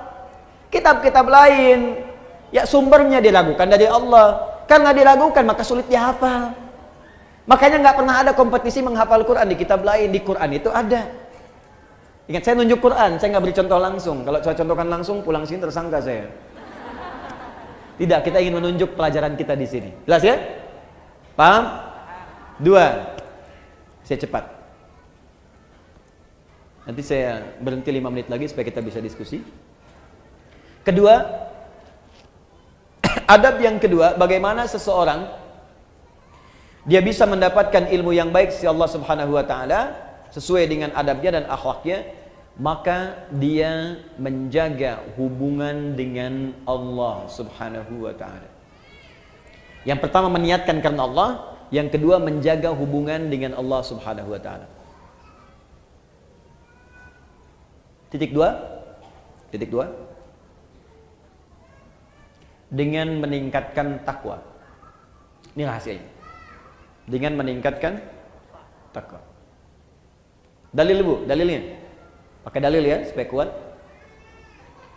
Quran surah kedua Al-Baqarah. Quran surah kedua. Akhir ayat 282. Ibu lihat ke akhirnya saja. Akhir ayat 282. Paling kiri sebelah bawah di mushaf. Akhir ayat 282. Sudah? Perhatikan ayatnya. Langsung ke ujungnya, langsung ke bawah. Kalau dari atas, ya ayyuhalladzina amanu idza tadayantum bidain, lihat ke bawah paling ujung. Wattaqullah wa yu'allimukumullah. Ada? Wattaqullah, tingkatkanlah takwamu kepada Allah. Wa yu'allimukumullah, maka dengan peningkatan takwa itu Allah akan mengajarkan kepadamu kemudahan dan tambahan pengetahuan. Jadi ternyata peningkatan takwa itu selaras dengan peningkatan pengetahuan. Orang yang meningkatkan takwanya semakin tinggi, semakin mudah dia mendapatkan tambahan pengetahuan dari Allah. Nah ibu sekalian, karena itu, ini rahasia yang ingin saya sampaikan. Ulama-ulama dahulu dan orang-orang pintar terdahulu, itu sebelum belajar ilmu, mereka kemudian meningkatkan takwa terlebih dahulu kepada Allah. Takwa dulu bu. Nanti saya contohkan orang-orangnya. Nah sekarang kalau ibu tanya, Ustadz, bagaimana cara meningkatkan takwa kepada Allah? Kalimat takwa dalam Quran itu derivasinya disebutkan 115 kali. Ada 115 kali. Dari 115 kali penyebutan ini, puncak paling tingginya itu dua. Satu, jenisnya ada dua. Satu, ibadah ritual.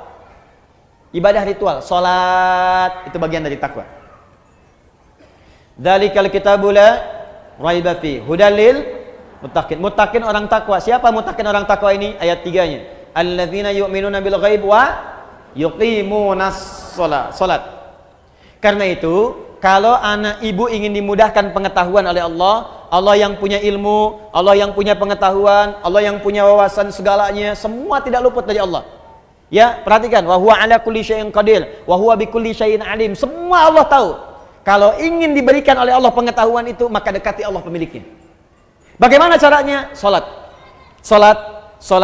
Tingkatkan salatnya. Maka anak ibu jaga betul disiplin salat. Kalau perlu tambah bu, tahajud. Ini saya sebelum ke sini, saya pamit pada anak saya, terus sedang ikut program tahajud di sekolahnya. Sekarang bagus di anak-anak SD nih. Kelas 1 SD ya, itu sudah dibawa ke masjid. Terus ada mabit, diberikan malam bimbingan iman dan takwa. Ya anak-anak latihan supaya dilatih, supaya terus dibawa dalam kehidupannya, anak-anak ini. Masya Allah, itu anak-anak kecil bu. Ya, yang kecil-kecil 6 tahun, 7 tahun. Itu saya datang ke situ sedang pada tidur, terlelap. Bilang, Masya Allah, nih anak-anak nih. Saya udah dewasa banyak maksiat, kalian kecil-kecil ini bangun malam. Mau latihan untuk mendekat kepada Allah, padahal belum tentu balik. Ibu bayangkan, anak belum balik, sudah berlatih untuk bangun malam. Kita yang sudah balik, makan dikalahkan oleh kantuk untuk bangun malam. Tapi cita-citanya surga bu, Firdaus lagi tuh. Aduh. Latihan. Karena itu Nabi meminta kepada para orang tua, anak dari kecil itu diajari sholat. Masih ingat nasihat Nabi? Jika anak usia 7 tahun ajari mereka sholat. Usia dia 10 tahun menjelang balik tidak mau sholat, maka berikan pelajaran yang membuat dia mengerti. Berikan pelajaran. Kenapa Nabi meminta anak sholat? Karena ada korelasi antara sholat dengan kepintaran seorang anak. Dan kebaikan seorang anak. Kalau anak dari kecil sudah rajin sholat, demi Allah bu, catat kalimat saya ini. Kalau anak diajari sholat dengan benar dari kecilnya, maka anak itu dewasa akan tumbuh menjadi anak yang baik dan pintar. Itu sudah rumus. Ibu cek ya, Al-Kindi, Al-Ghazali, Al-Farabi, ya Ibnu Sina, Al-Khawarizmi, Al-Battani, itu semua ulama-ulama ini dari kecil sebelum mereka belajar pengetahuan dididik oleh orang tuanya sholat. Kedua, Al-Quran. Masih ritual hubungan kita dengan Allah. Ibu saya kasih saran bu ya, di mumpung saya lihat ada anak-anak yang tadi kecil bersuara macam-macam atau ibu sendiri, saya sarankan begini, mumpung masih ada waktu, ibu dekati Al-Quran dan dekatkan anak-anak itu dengan Al-Quran. Sudah ada penemuan sekarang dan itu sudah dibuktikan dengan sangat jelas bahwa orang yang hafal Quran khususnya atau dekat dengan Al-Quran, itu Allah akan tingkatkan tingkat kecerdasannya. Kalau hafal dengan benar, itu minimal 3 kali lipat. Ada korelasi antara peningkatan kecerdasan dengan hafalan Quran. Saya lompat sedikit ya, nanti kita ada hafalan akbar nih, insya Allah. Ya kami sekarang sedang ada program menghafal Quran 30 juz 30 hari. Ya, Alhamdulillah itu tempatnya sekarang masih di Bekasi, kedua di Lampung, Di Bandung mungkin dalam waktu dekat. Itu udah di Bekasi sudah ada tempatnya, akhwat sudah ada sendiri. Ada yang hafal kemarin 24 hari, 25 hari, 30 juz, bukan juz 30. Ya, 30 juz. Ada yang 24 hari, 25 hari, ada yang 30 hari. Dididik dan terjadi perubahan, Bu. Perubahan. Nah, saya berikan kalau Ibu belum sempat, gini. Sebentar, pelan-pelan. Ibu cari murattal 30 juz. Misal dengan speaker aktif atau yang lain. Ibu putar aja di rumah 24 jam. Simpan di ruangan yang strategis. Di ruang tengah, di kamar tidur. Saya biasanya di rumah itu di speaker aktif ada sesuai dengan tempat lah. Di setiap kamar kami simpan speaker aktif. Quran 24 jam aja putar. Di ruangan tengah ada di situ. Jadi tiap hari yang terdengar Quran. Tiap hari. Itu suasananya beda, Bu. Akan lain suasananya, beda. Nah, untuk anak-anak kecil, ini ada rumus langsung disebutkan oleh pakar Quran. Kalau dia baru terlahir, di usia setiap bulannya, maka putarkan Al-Quran setiap juz setiap bulan. Berurut. 1 bulan 1 juz. A month, 1 juz. 1 bulan 1 juz. Berurut, Bu ya, urut. Misal, bulan pertama dia lahir 30 hari misalnya Al-Baqarah aja. Bulan kedua Ali Imran. Bulan ketiga terus sampai ke An-Nisa terus. Ya, misal itu bukan surat, maaf, juz 1 Al-Fatihah sampai 141, juz 2 142 sampai 253, juz ketiga ya 253 sampai dengan Ali Imran ayat ke-92, terus juz 1, juz 2, juz 3 sampai juz 30. Jadi begitu anak itu usia 30 bulan, dia sudah mendengar 30 juz. Dan bayi itu fungsi pertamanya pada pendengarannya, bukan pada penglihatannya. Ketika usia 30 bulan artinya 2 tahun setengah. 24 bulan 2 tahun, 6 bulannya setengah, 2 tahun setengah dia sudah mulai bisa bicara. Dan dia sudah menghimpun di memorinya 30 juz Al-Quran. Anak itu, ini sepakat para pakar Quran, hanya tinggal diajarkan menghafal Quran 6 bulan, hafal Quran 30 juz. Di 3 tahun anak itu sudah hafal 30 juz. Itu yang dilakukan oleh orang tuanya Fajar dulu. Begitu dikasih ASI, bacakan. Ternyata saat dia bisa bicara 3 tahun yang keluar di mulutnya Quran. Dicek, panggil guru dicek, Allahu Akbar. Ternyata dicek, 4 tahun sudah hafal Quran 30 juz. Awal sampai akhir. Nah, Ibu bisa praktek seperti itu. Nah, nanti antara hafalan Quran, karena Quran itu punya kurang lebih 52.000 kosakata. Penelitian menunjukkan orang yang banyak hafal kosakata itu akan berpengaruh pada wawasan.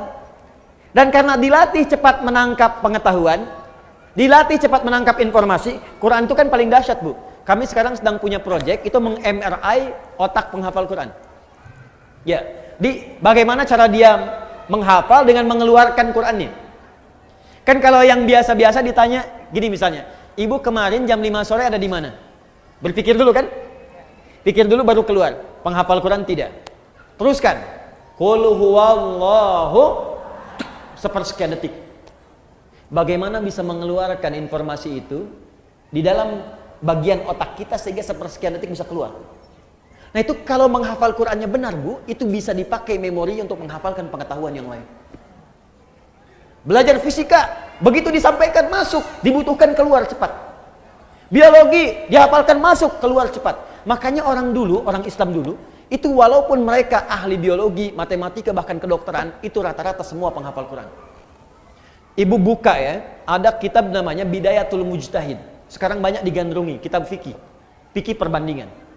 Bidayatul Mujtahid ini, Bu, itu tentang fikih perbandingan, tapi yang nulis dokter bedah. Dokter spesialisasi bedah, hafal Quran. Dari hafal Quran ini belajar fikih. Hafal Quran, hafal fikih, kedokteran. Ibnu Sina hafal Quran, hafal hadis, hafal tafsir, kedokteran. Al-Khawarizmi hafal Quran, hafal hadis, ahli matematika. Tuh. Hampir semua. Ibu kalau nggak percaya silahkan. Dan saya coba memulai membuktikan itu, ternyata banyak dampak perubahannya, betul itu. Ya, saya belajar, Bu, saya belajar. Jadi saya kalau lagi selesai main-main ke toko buku, saya beli buku-buku anak sekolah itu. Fisika, kimia, matematika, saya pelajari sendiri. Ya, saya buka YouTube, saya lihat bagaimana. Terus kalau ada anak mahasiswa belajar datang ke saya, Ustaz saya pengen belajar, kamu dari mana? Kedokteran. Kamu bawa semua modul kedokteran kamu ke sini. Saya akan pelajari, saya ajarkan apa yang kamu mau. Saya nggak paham, saya tanya sama kamu, dan kamu boleh tanya apa saja. Jadi saya belajar kedokteran dari dia, dia belajar ilmu dari saya. Semua belajar. Dan saya senang belajar. Belajar. Itu indah, Bu. Enak. Dan ternyata fisika itu banyak yang bersinggungan dengan nilai-nilai keislaman. Ya, di bab gaya aja, gaya gerak sama dengan gaya dorong, F1 sama dengan F2. Ya, apa yang masuk itu yang keluar. Gayanya tinggi, pukulan kencang. Rendah, sedikit. Sama, iman sedikit, yang keluar pun ibadahnya sedikit. Imannya kuat, dicas kuat, yang keluar ibadahnya kuat. Hukum tekanannya, gaya berbanding lurus dengan tekanan, hukum Pascal. F berbanding lurus dengan P, pressure. Gaya berbanding lurus dengan tekanan. Orang yang banyak gaya, banyak tertekan. Ilmu akhlak. Jarak S sama dengan V kali T. Jarak S sama dengan V kali T. Kecepatan dikalikan dengan waktu. Mencari V, S dibagi T. Banyak. Jarak ke pengajian itu berapa? V kecepatan, T waktu. Orang yang menghargai waktu pasti akan cepat-cepat datang ke pengajian. Takut terlambat. Mulai jam berapa sih di TSM? Jam 8, maka dia ukur jaraknya. Dia percepat kemudian kecepatannya. Sampai jam 7 itikaf. Ada yang dari subuh. Macam-macam. Korelasinya tinggi. Nah, sekarang anak fisika itu belajar untuk ujian saja. Anak sekolah belajar hanya untuk ujian, makanya ilmunya nggak dipakai dalam kehidupan. Itu almarhum yang Habib itu kan rajin baca Qur'annya, sholatnya rajin, ya, masya Allah itu dan kepake ilmunya gitu. Dan sekarang pun masih dikenal. Jelas ya? Terakhir, tutup yang ketiga. Satu masih ingat tadi? Jaga keikhlasan. Yang kedua, dekati Allah dengan takwa, ya kan? Yang ketiga, maaf, dalil tentang takwa, satu lagi, dalil tentang takwa, dalil yang paling kuat nanti Quran surah ke-5 ayat 35. Quran surah 5 Al-Maidah ayat 35, paling kanan sebelah bawah. Quran surah 5 ayat 35. Paling kanan sebelah bawah di mushaf, ya ayyuhalladzina amanu taqullaha wabtaghu ilaihil wasilah. Hai orang-orang beriman, tingkatkan takwamu kepada Allah dan cari wasilah untuk mewujudkan keinginanmu dengan takwa itu. Maksudnya begini, tadi jenis takwa sholat, maka ibu dalam sujud minta kepada Allah keinginannya apa? Ya Allah, jadikan anak saya ya Allah pintar dan berkah. Minta dalam sujud. Terus baca Quran bagian dari takwa. Ibu setelah selesai baca Quran, jangan cukupkan dengan kalimat tahmid, alhamdulillah, atau tasdik, shadaqallah. Jangan cukupkan sampai situ. Selesai baca Quran, ibu berdoa. Ya Allah, anugerahkan kami syafaat dengan Quran ini. Ya Allah, perbaiki akhlak saya ya Allah dengan keberkahan Quran ini. Ya Allah, cerdaskan akhlak anak saya ya Allah dengan cahaya Al-Quran ini. Minta. Itu cepat dikabulkan. Saya lihat sekarang banyak orang baca Quran itu cuma selesai aja. Baca shadaqallahul azim, tasdik, selesai, sudah. Enggak, berdoa dulu. Berdoa. Nah, amalan terakhir yang ketiga, rajin bersedekah. Rajin bersedekah. Imam Abu Hanifah itu termasuk orang yang rajin sedekah. Gak usah jauh-jauh, Bu.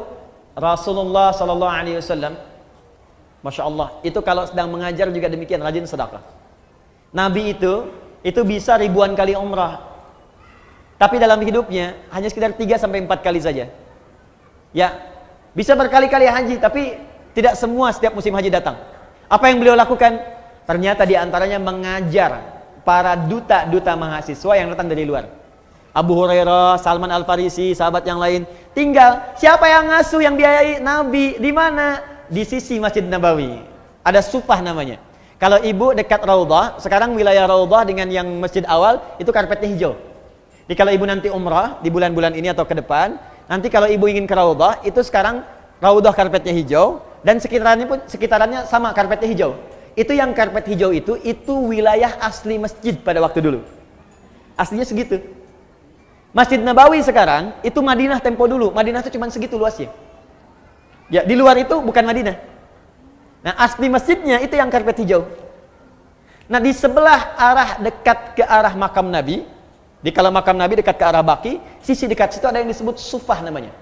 Sufah, Ahlus Sufah. Di Sufah itu ada para sahabat yang khusus untuk belajar ilmu saja kepada Nabi. Abu Hurairah radhiyallahu taala anhu, ya, ada Salman Al-Farisi, termasuk Ali bin Abi Thalib, Ibnu Abbas, Ibnu Umar, belajar aja. Itu yang biayai Nabi. Yang enggak ada bekal, Nabi kasih makanan. Ya, kasih kemudahan dan sebagainya. Nabi itu. Dan Masya Allah ilmunya berkah. Makanya saya diajari oleh guru kami, itu setidaknya kalau belum bisa memberikan sesuatu kepada murid, saya datang pada guru saya bertanya, Syekh berikan saya nasihat.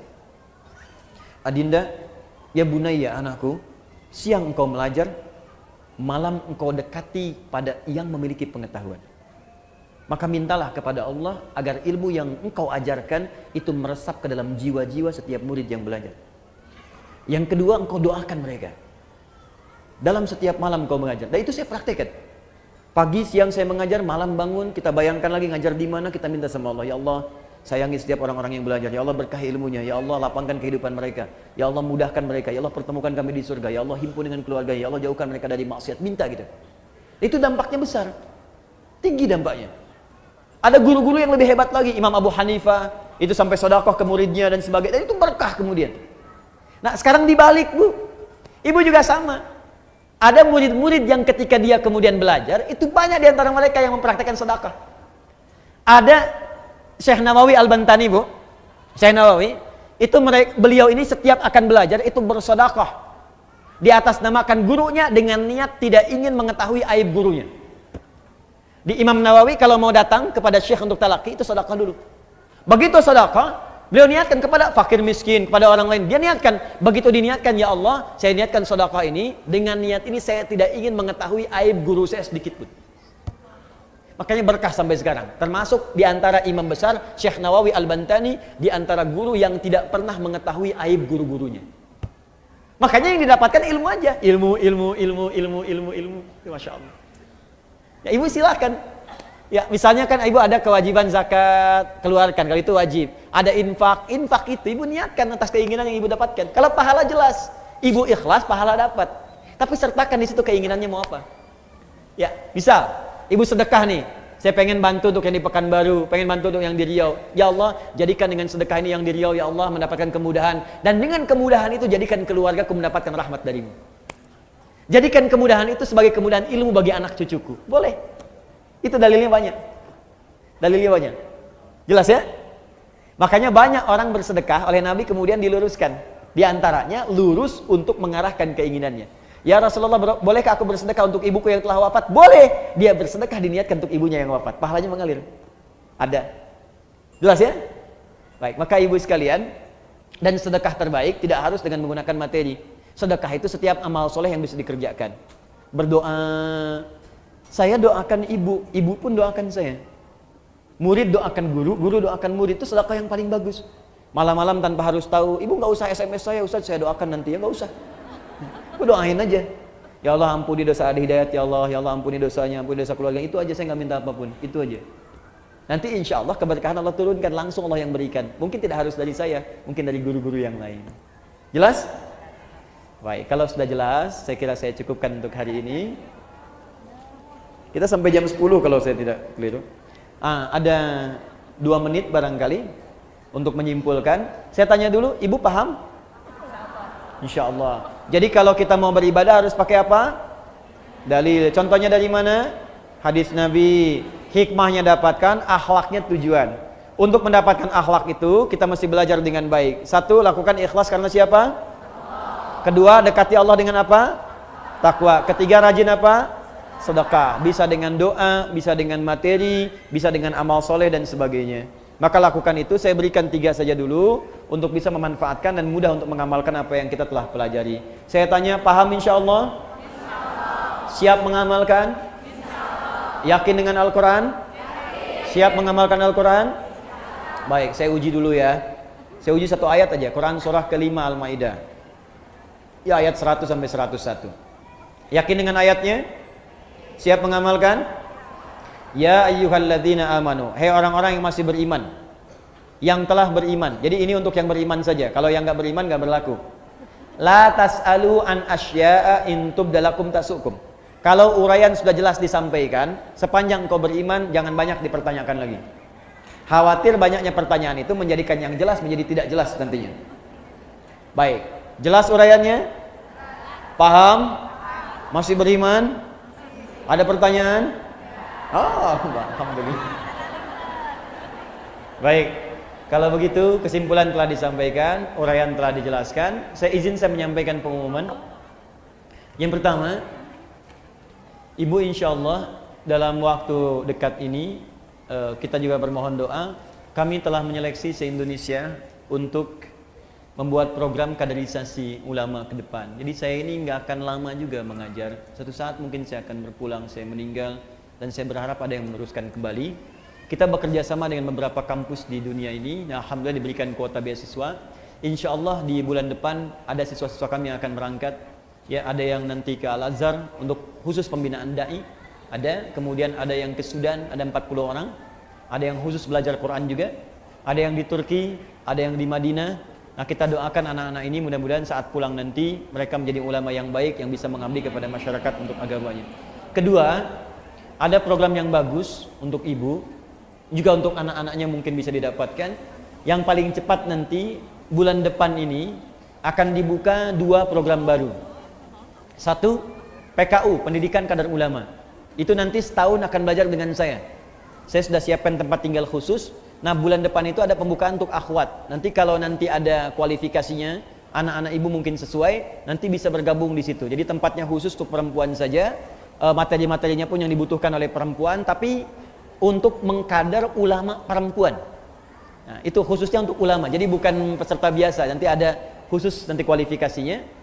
Syekh-syekhnya pun nanti selain nanti saya bimbing, ada syekh yang mengajar langsung, ada yang dari Mekah ya, ada yang dari kemudian Madinah. Saya sudah kontak 17 orang akan datang nanti. Kemudian yang ikhwan, satu lagi yang laki-laki ada. Ya, jadi laki-laki ini angkatan ketiga. Di setahun dengan saya belajar, setelahnya nanti akan meneruskan sesuai dengan spesialisasinya di Timur Tengah. Yang kedua, nanti ada program untuk menghafal Quran. Ini dibagi 2. Yang pertama ada menghafal akbar, ya, at-taisir akbar. Insya Allah nanti akan diumumkan bulan depan nanti insya Allah ya, ada pengumumannya. Itu nanti akan diajarkan menghafal Quran di tempat masing-masing, 30 hari 30 juz. Dan spesial nanti ada bimbingannya. Nah, yang khusus itu barangkali di Indonesia sekarang tempatnya baru, kemudian di Bekasi pesertanya terbatas. Itu nanti ada 30 hari waktunya. Nanti ibu lihat saja di web quantumakhir.com ya, quantumakhir.com, atau di sosial media kami Adi Hidayat Official. Nanti ada pengumuman. Mohon maaf, mungkin nanti akan terbatas sifatnya Bu. Mungkin 20 orang saja atau 40 orang saja. Nanti akan dibuka dengan kelas-kelas tertentu. Ya, saya kira itu yang bisa saya sampaikan. Semoga insya Allah ada manfaatnya. Kami akan bersambung di sini sampai besok di Bandung. Siang ini di Al-Fathu Ba'da Zuhur, tafsir surat Yusuf, dan malam insya Allah di Mujahidin tentang 4 tingkatan ilmu yang bisa kita maksimalkan dalam kehidupan. Dan kalau ada tanya jawab, ada pertanyaan, besok insya Allah di Kota Baru Parahyangan itu khusus tidak ada materi, semuanya materi tanya jawab saja. Ibu boleh bertanya apa saja dan kami insya Allah menjawab sebatas apa yang bisa kami ketahui dengan izin Allah Subhanahu Wa Taala. Terakhir, sekali lagi ada himbauan dari gerakan panitia Sab Muslimah untuk bisa berkontribusi bagi teman-teman kita yang terkena musibah asap. Ya, silahkan saja nanti teknisnya diatur oleh panitia dan mudah-mudahan di antara kita ada yang Allah berkahi. Dan insya Allah saya pun akan ikut nanti melalui panitia dengan izin Allah Subhanahu Wa Taala. Kita berdoa terlebih dahulu. Mudah-mudahan dengan doa ini hati kita dilembutkan dan kemuliaan diberikan kepada kita semuanya. Nanti setelah berdoa barangkali teman-teman panitia bisa dimaksimalkan. Kira berdoa lebih bagus ya. Bismillahirrahmanirrahim. Alhamdulillahirabbil alamin, arrahmanir rahim, maliki yaumiddin. Iyyaka na'budu wa iyyaka nasta'in. Shiratal mustaqim, shiratal ladzina an'amta 'alaihim ghairil maghdubi 'alaihim waladdallin. Allahumma shalli wa sallim barik ala rasulikal karim nabiyina al-amin sayyidina Muhammadin wa ala alihi wa sahbihi ajma'in. Allahumma rabbana la tada' lana fi maqamina hadha wa fi kulli maqamin dhanban illa ghafartah. Ya Allah, jika ada yang hadir di majlis ilmu ini datang membawa kesalahan, kekhilafan dan dosa, maka mohon jangan biarkan yang meninggalkan majlis ini kecuali Engkau telah ampuni seluruh dosa-dosanya. Wala hamban illa farajtah, ya Allah, jika ada yang datang ke majlis ini membawa kegelisahan, maka mohon jangan biarkan dia meninggalkan majlis ini kecuali Engkau telah tenangkan keadaan jiwanya. Allahumma wala asiran illa yassartah, ya Allah, jika ada yang datang ke majlis ini membawa kesulitan dalam hidupnya, di rumah tangganya, pekerjaannya, kehidupan sosialnya, maka mohon dengan semangat ibadahnya, ya Allah, mudahkan segala urusan-urusan kesulitannya. Allahumma wala maridan illa syafaitah, jika ada di antara kami yang tengah Engkau uji dengan penyakit seberat apapun, ya Allah, maka mohon angkat dan sembuhkan segala penyakitnya. Allahumma taqabbal minna innaka antas samiul alim wa tub alaina innaka antat tawwabur rahim. Ya Allah, mohon terima seluruh amal ibadah yang telah kami kerjakan sampai detik ini, dan jika pun kami berbuat dosa maka mohon terima taubat kami ya Allah untuk menghapuskan dosa-dosa kami. Allahumma alhiqna bis salihin ma'alladina amta alaihim nabiyina wa siddiqina wa syuhada'i salihin wa hasuna ulaika rafiqa. Ya Allah, dekatkan kami dengan orang-orang soleh. Di tempat tinggal kami hadirkan orang-orang soleh. Di kantor-kantor jadikan ya Allah orang-orang soleh. Di keluarga kami jadikan orang-orang soleh. Dan hadirkan kami ya Allah hidup bersama orang soleh. Dan jumpakan kami di akhirat bersama orang-orang soleh. Terutama Rasulullah sallallahu alaihi wasallam, para nabi, para syuhada, orang-orang jujur. Itulah ya Allah keinginan terbaik yang ingin kami dapatkan. Allahumma ij'alna minal mutasaddiqin. Ya Allah, jadikan kami hamba-Mu yang gemar untuk bersedekah. Ij'alna ya Allah minal musallin, jadikan kami hamba-Mu yang gemar untuk menunaikan salat. Ij'alna ya Allah minas shaimin, jadikan kami hamba-Mu yang gemar menunaikan puasa. Allahumma ij'alna minal muttaqin, dan jadikan kami puncaknya ya Allah hamba-hamba-Mu yang senang meningkatkan takwa kepada-Mu. Rabbana atina fid dunya hasanah wa fil akhirati hasanah wa qina adzabannar. Bifadlika subhana rabbika rabbil izzati amma yasifun. Wa sallallahu ala nabiyyikal karim sayyidina Muhammadin wa ala alihi wa sahbihi ummati ila yaumiddin. Subhanakallahumma wa bihamdika asyhadu an la ilaha illa anta astaghfiruka wa natubu ilaik wa akhiru da'wana alhamdulillahi rabbil alamin. Silakan panitia yang untuk tadi agenda asap bergerak yang ada Allah berikan kelebihannya, silahkan juga dibantu, dan semoga Allah berikan kemuliaan kepada seluruhnya. Assalamualaikum warahmatullahi wabarakatuh. Waalaikumsalam warahmatullahi wabarakatuh.